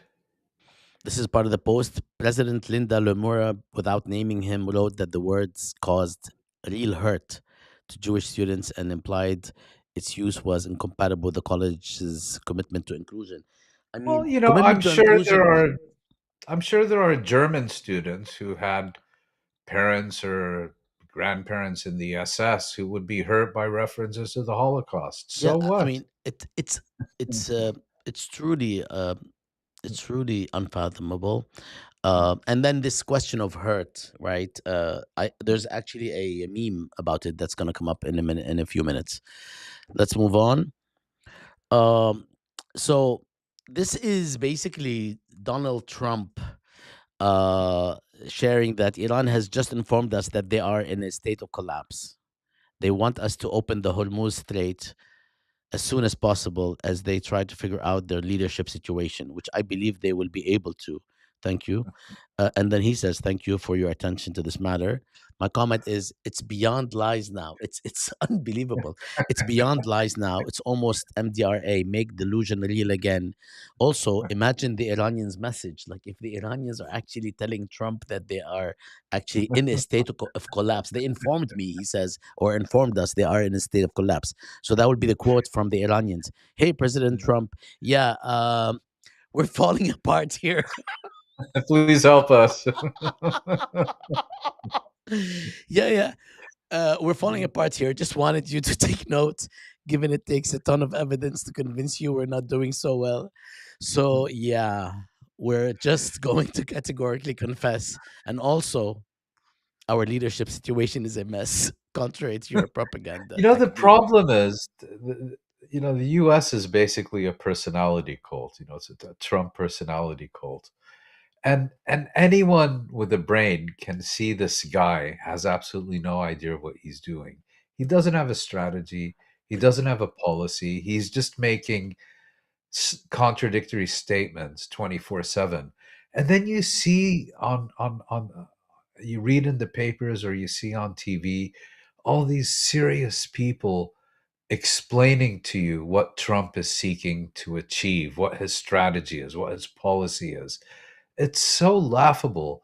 I mean, how can you analyze someone who doesn't know what he's doing and But this one, pretend that you know what he's but doing? this one is beyond like Yeah, this one is an outlier even within Trump's lexicon to say that Iran just informed us, which means there's a specificity to the situation. Just informed us that they are in a state of collapse.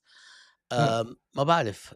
I mean, You know, if Stalin would have made a statement like this, Pravda would have refused to publish it. unbelievable. I say unbelievable a lot for a reason, I guess. طيب, 8 in 10 Democrats currently have an unfavorable view of Israel, up from 69% last year and 53% 2022. With these kinds of solid high numbers, the Democratic Party has to change.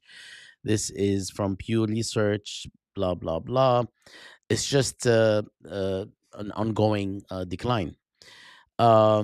Jewish kids, according to J Street, deserve to feel seen, safe, and proud of who they are. The response should be celebration, not anti-Semitism.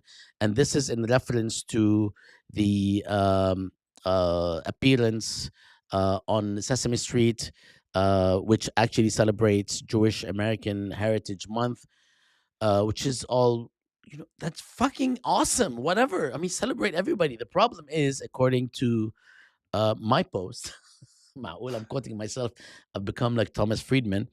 Absolutely. Wish the celebration was also the response when Rami Youssef went to Sesame Street. And it, that have you caused a seen the meltdown, responses? no? Yeah, it was a Racist meltdown. jerks calling things. I mean, I don't know. And I don't understand how these people actually can reminds say me of this, and then they this, have followers that are actually respectable, and you see them at the supermarket, at the university, on the street, and they are followers of people who actually condemned the appearance of an Egyptian man at Sesame Street, and the guy looks like one of the puppets because he's so sweet and lovable. I mean, just wanna have him sit. I can't It say this reminds me joke of anymore. this. You wanna hug him. It reminds me of the story Edward Said used to tell about how he was approached by a publisher who specialized in translation of foreign literature, and asked Said for recommendations. And Edward Said recommended to this publisher to translate novels by Naguib Mahfouz into English. This is before Mahfouz won the Nobel Literature Prize and became a well-known figure. And the publisher then got back to him and said, the problem is Arabic is a controversial language. So there you have it. Very quickly, Lebanon. This can't be real, can it? Because I was told Israel is only in Lebanon because of Hezbollah, and this dude is from 8 years before Hezbollah existed. Do you want to tell us who Moshe Dayan is, or should we listen to it first? Let's listen to it first. Do we have to? To say it in a very clear way that if we cannot live at peace on our side, then eventually the entire southern part of Lebanon won't be able to live there. Eventually, a good part of Lebanon will be destroyed and deserted. Wanted to... You're muted again. Eventually, a good part of Lebanon will be destroyed, and most people will not be able to live in the south. This is broken who? record. Moshe This Dayan. is Moshe Dayan, who was Israel's leading military hero. He was, I believe, chief of staff of its army, and then defense minister. So he's seen as responsible for Israel's military accomplishments in the Suez War of 1956, and then in the 1967 June War, and then, of course, disgraced himself in the 1973 October War. Was a complete maximalist, but he's someone who was absolutely central to Israel's history during its first several decades. So this is not some fringe figure. This is someone in a position of real authority making a statement of actual policy. Decades ago, right? Yes. Which is something. I mean, so many. There should be a list of things that That Israeli they've always been leaders saying. have been Yeah. saying, include from the question of nuclear weapons in Iran to the question of Palestinians don't miss an opportunity to miss an opportunity. Yeah. I mean, there should be like a small dictionary just so we know how to navigate. All right, this post will one day be used as evidence in a court of law. This is in response to Benjamin Netanyahu's post, Lebanon Continuing, Yeah. which is translated from Amazing. Hebrew. Openly bragging. Yep. This is Asad Abu Khalil, a newspaper page from As-Safir 1974. There was no Hamas, no Hezbollah or Islamic Republic of Iran. Among the headlines, there is this. In 7 years, Israel killed 168 Lebanese, injured and kidnapped 412 and destroyed hundreds of homes. This is from Al-Safir, which is one of the major newspapers in Lebanon, closed a few years ago, was basically one of the leftist newspapers addressing the same things again that we are witnessing today. This is another post by Glenn Greenwald. It continues to be a bizarre aspect of U.S. politics that so many American Christians defend Israel, even when it attacks Christian villages and churches and kills Americans and or Christians, as Israel often does, and even seem grateful to pay for it. The Mike Huckabee complex. Well This put. is Yeah. this is the. Let me just. I have to say something here. Give me a second. Why is? This is basically what's left of the village.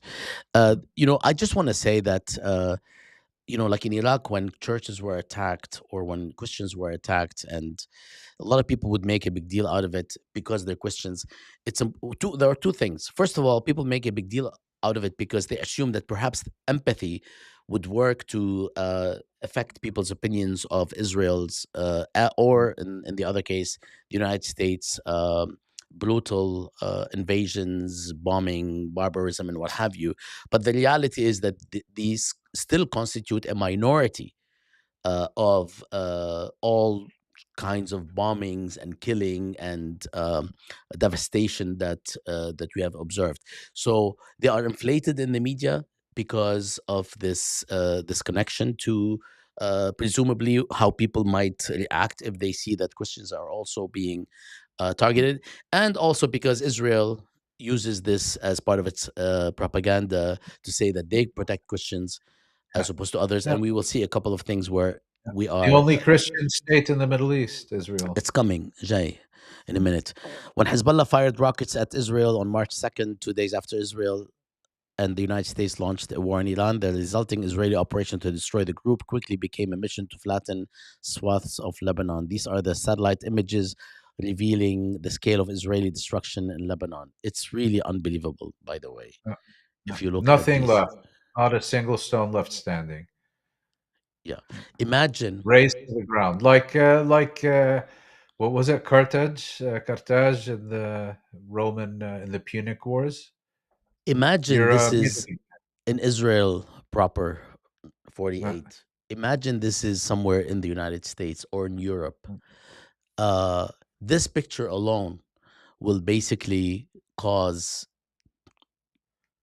a revolution, and it's just one example or one indication, one specimen, one model, if you will, and instance of hundreds in Lebanon and far more in Gaza. Yeah. And I can't get enough of this. This is Israel's invasion in Lebanon pictured here.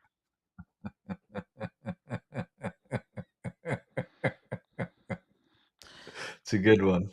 Yeah.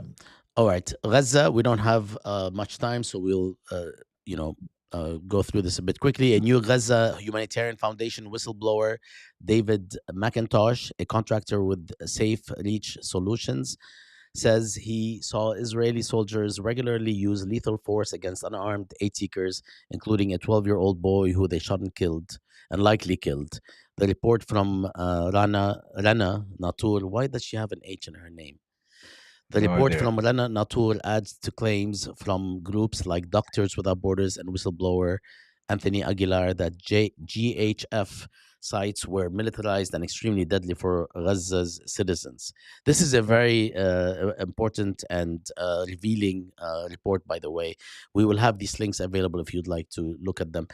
The interesting thing is that during the moment that we observe these things happening in real time as a result of actually 4K footage reaching us, it just seems unbelievable to actually to the other side, or that it was manufactured, or it was basically Hamas trying to prevent people Yeah. from reaching aid and Yeah. so on.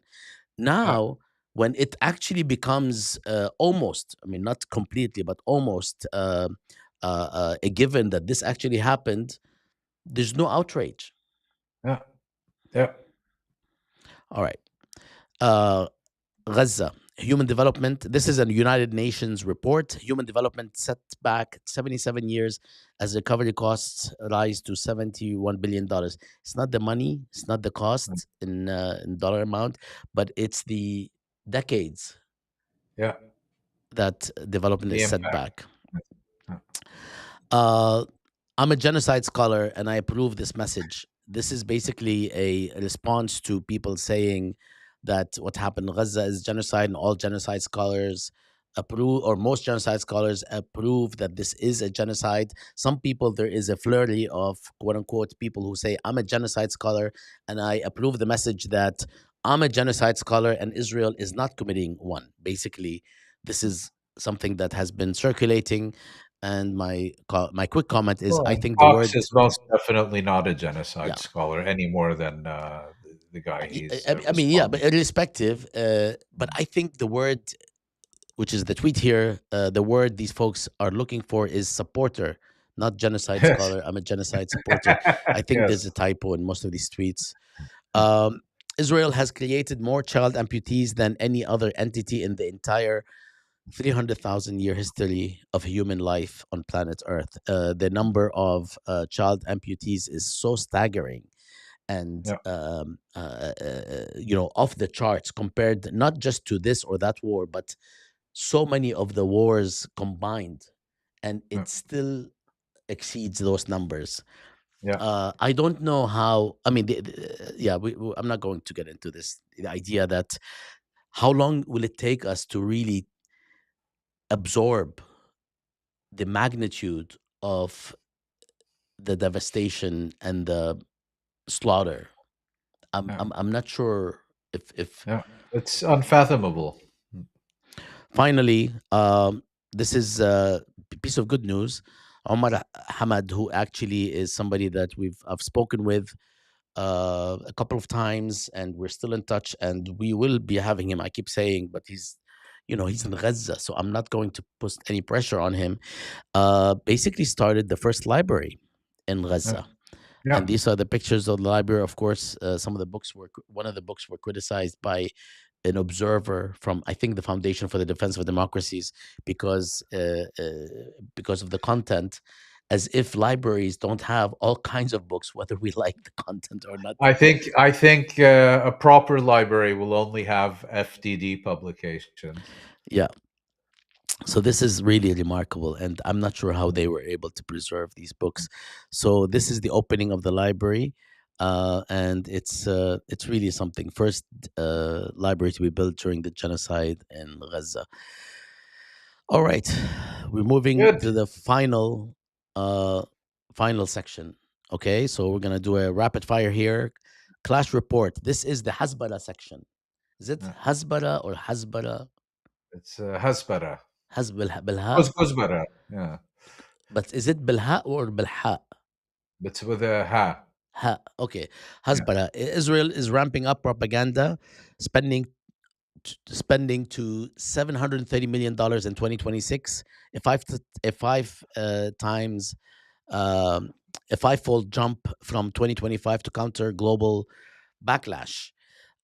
Big push into social media ads and AI tools, influencer campaigns, and foreign delegations. We've heard about many of these, including podcasters getting a sum of money for particular programs, and centralized media room inside the foreign ministry. I don't know. I think that is verified. Actually, Israel just They still haven't quintupled. paid Elon Levy. Yeah.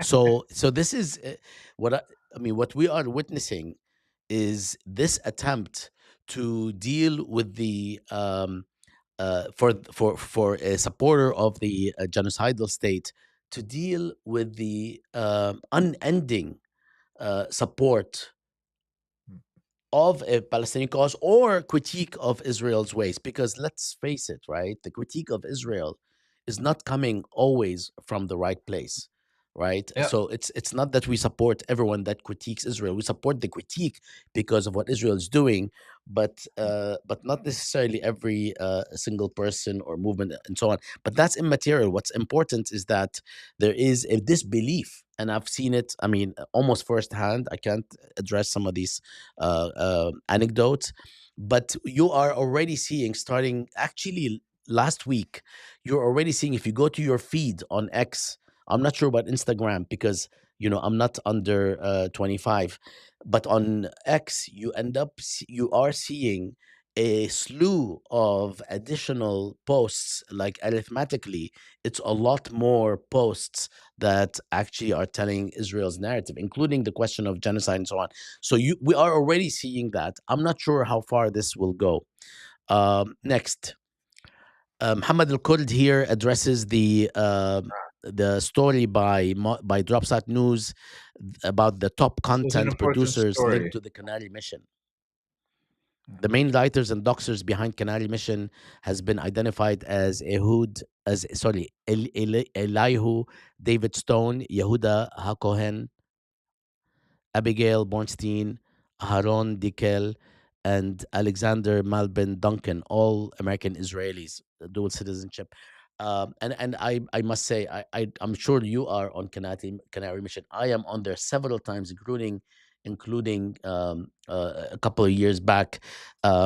This is something that's big news, right? And it's I'm not going to dwell on this, but would you like to say anything? No, just Canary Mission. Basically, it's an integral part of this totalitarian apparatus of Israel. Anyone who criticizes Israel, and this, by the way, Canary Mission specializes in persecuting undergraduates. We're talking about people who aren't even 20 years old, 18, 19, 20-year-olds, putting their personal information, addresses, basically, trying to drive youngsters out of society because they've criticized Israel. It's absolutely disgusting totalitarian stuff. Here's an unbelievable, yet another unbelievable story. Ben Shapiro says the U.S. has been an unreliable ally to Israel. We literally give them billions of dollars every year. This person, James Lee, I don't know who this person. I do know who this person is. He was on some news channel and then had to leave. One of those on the center left. Anyway, so this is Ben Shapiro for your listening pleasure. Would you describe the U.S. as a good ally right now? I think that the U.S. has always been a bit of an unreliable ally, shall we say? Would you describe the U.S. as a good ally right now? I think that the U.S. has always been a bit of an unreliable ally, shall we say? Would you describe the U.S. as a good ally right now?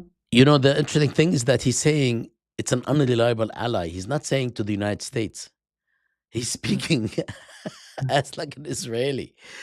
Yeah, well, you can never do enough for Ben Shapiro.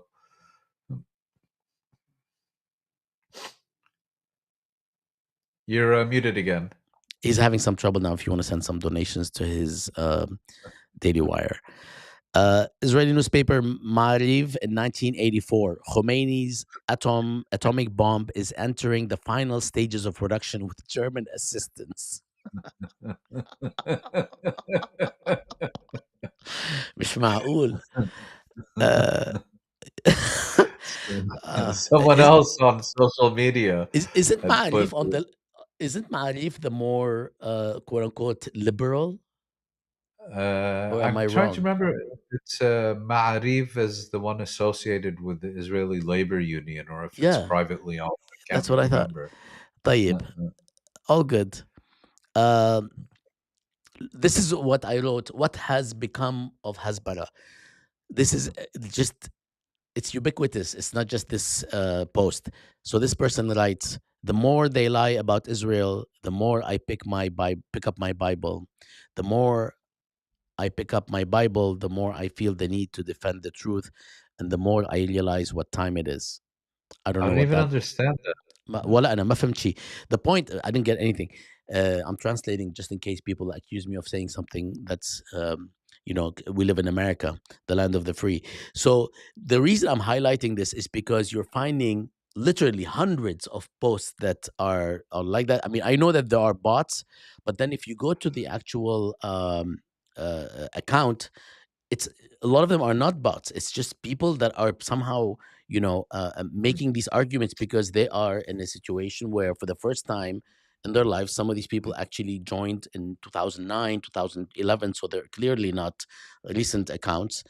And it's this is what it has come to. This is where Hasbara is right now in so many ways. I mean, this is probably like low hanging fruit.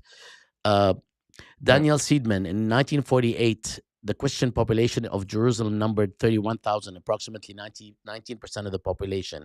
Today, the Christian population of Jerusalem hovers around 10,000, approximately 1% of the population. This is in response to the foreign minister of Israel saying Israel is the only country in the region with a growing Christian population. Can you believe they are actually saying that despite all the statistics? Lie after Incredible. lie. I mean, what does that do?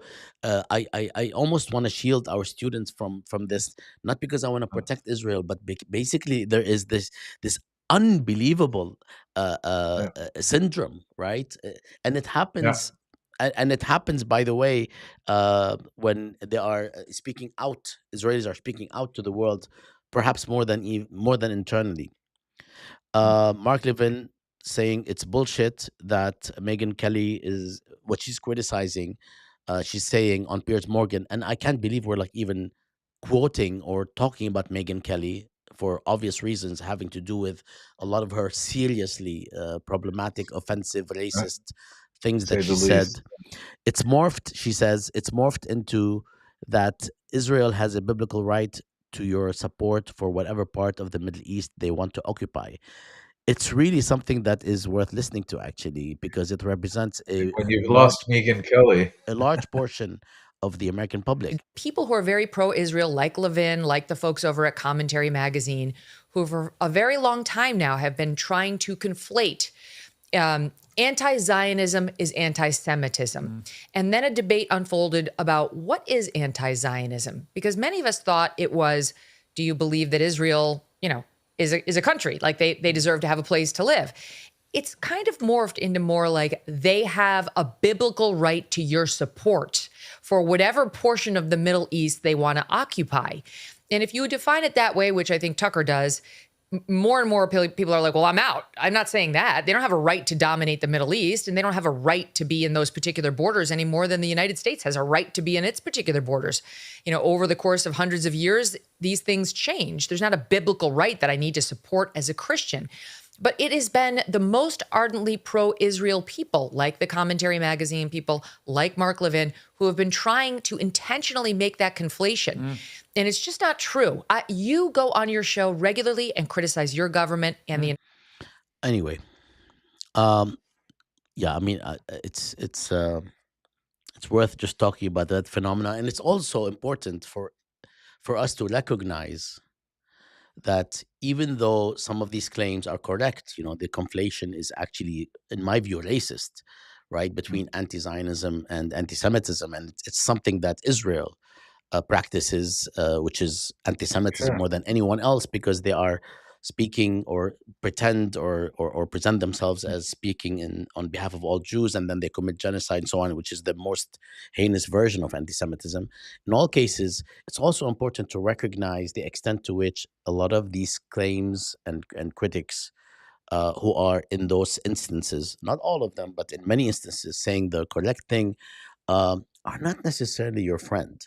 So just important to No, keep that in many mind. of them were for many years Israel's biggest cheerleaders. Yeah, I mean, there's that, but in general, like, once once they're done with Israel, they're gonna turn to you and me. Yeah, I mean, they've been exactly. turning to you and me prior, but Well, they it's never gonna. really stopped. Yeah. Yes, they've been doing it. This is the one I wanted to share about the feelings. Today's Hasbara in a nutshell. This is, I mean,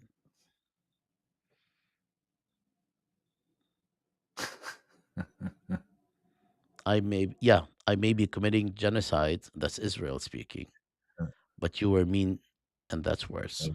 Much worse. Yeah. Akid. All right. That's you. That's you, Mouin. And after this, I'll let you go. I'll finish on my own.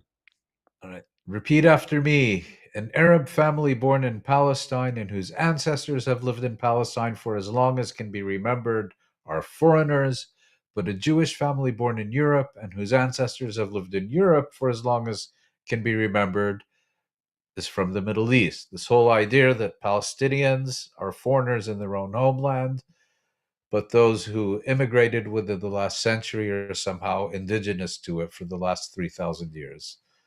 So, and you can see in the comments immediately, where are Arabs from?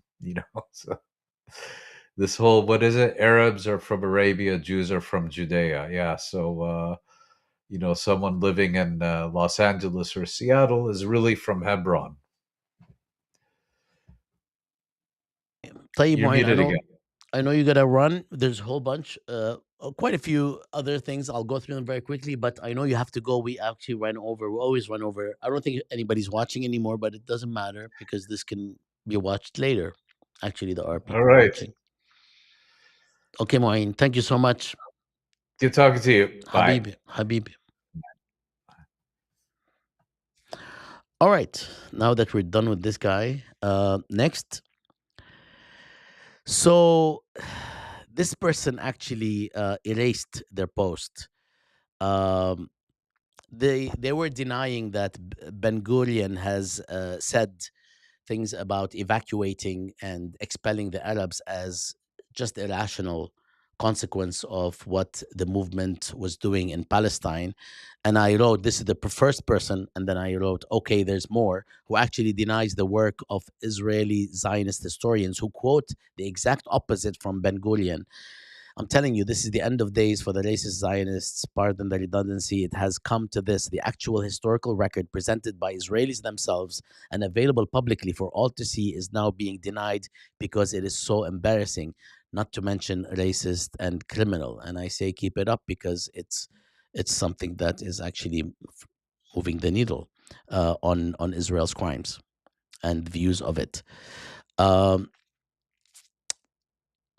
It's less important. This person is depicting a view of chaotic fighting in Gaza, in Deir al-Balah, regardless of context. And their comment is, "We can fix this by giving these people a country."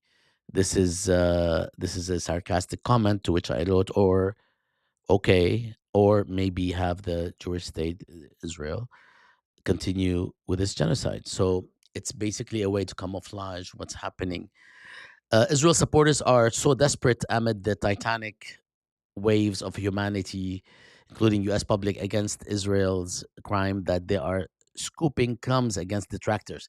This is a note about Tucker Carlson and John Kiriakou, who were addressing the issues regarding Tehran and so on. And the commentary on this, it says, Tucker Carlson claims that Iran is one of the most liberal countries in the region and so on and so forth. And they keep going. This person keeps going. And it's really remarkable that this is how they have to make their own point. Because when you look at the actual behavior of the actual state that they are supporting, the actual actions, there's very little to address. So they are turning to, and this is happening everywhere. They basically, by they, I mean Israel supporters who would like to salvage something that Israel is providing that is not what everyone else is seeing. I don't know what they're thinking. It's not working, and it's actually having the reverse effect. Whether or not critics of Israel are correct in every single thing they say. And of course, that's not the case. Muslims do not believe that Jesus is God. Jews will.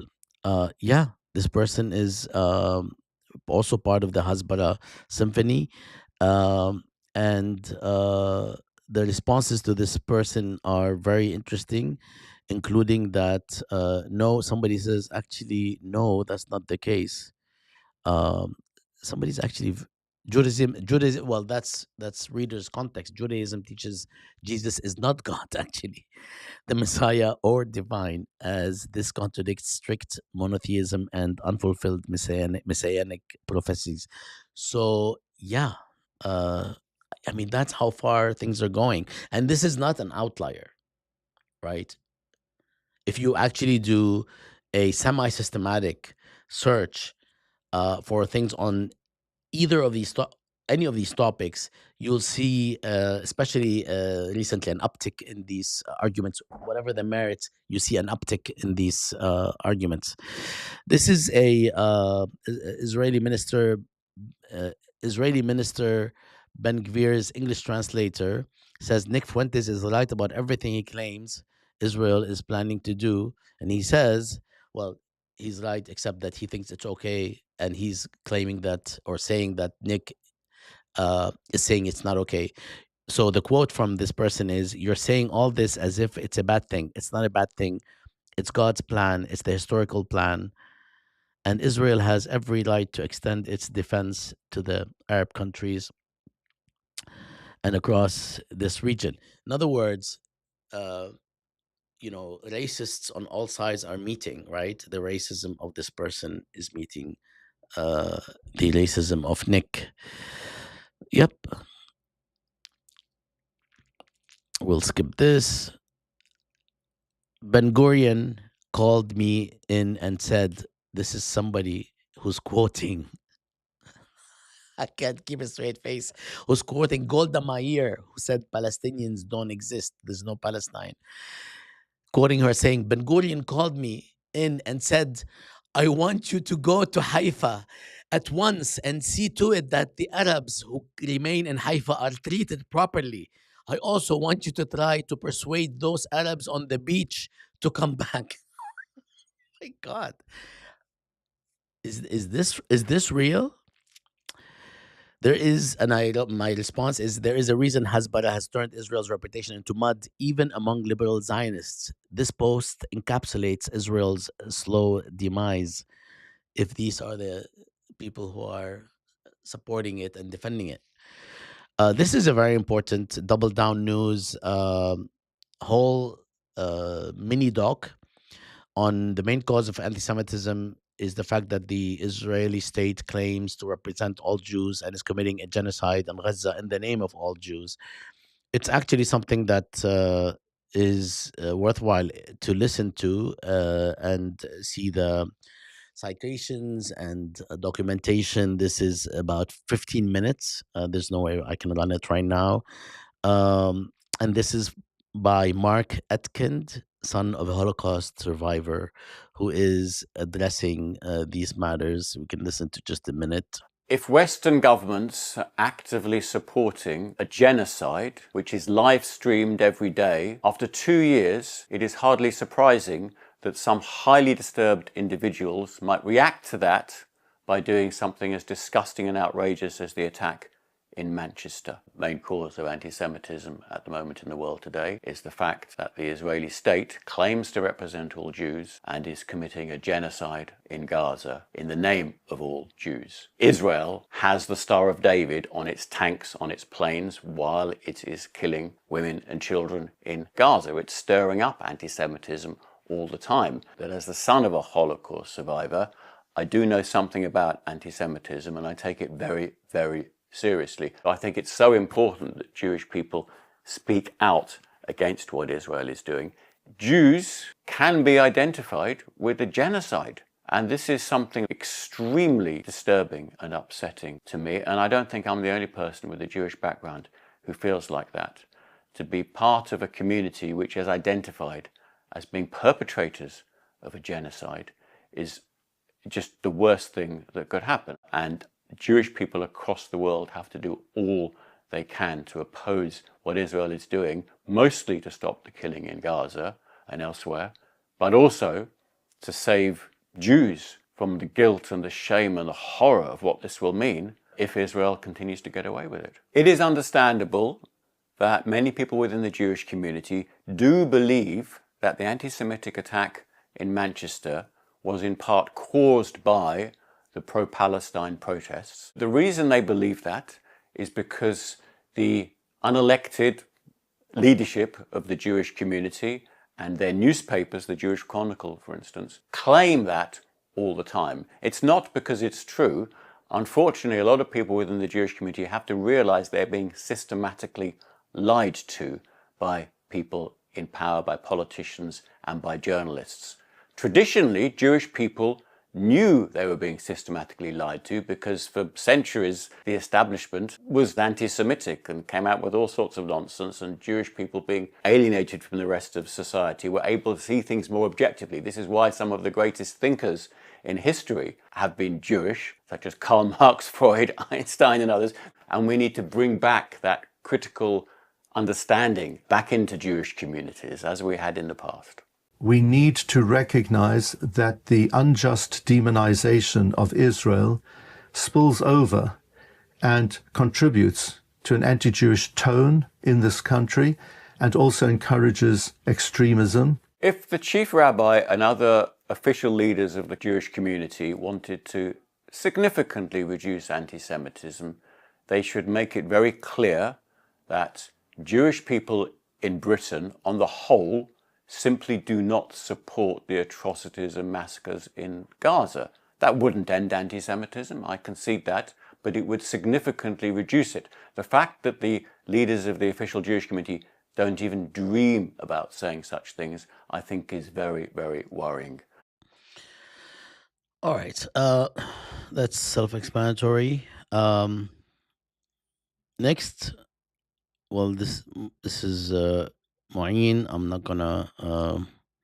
This is about Gad Saad, which has it. Mouin and Gad go back and forth, and I think Mouin stopped quoting him directly. He's taking a screenshot, I think, here and there, not in every instance. So I'll let this one go.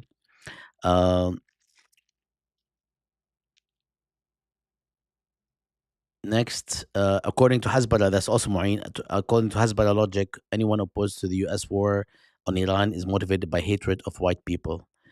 Yeah, you have to see some of these things that that one sees, and you have to recognize that they are actually believed and supported widely, not by the majority of people, but by significant minorities that are sometimes close to the halls of power.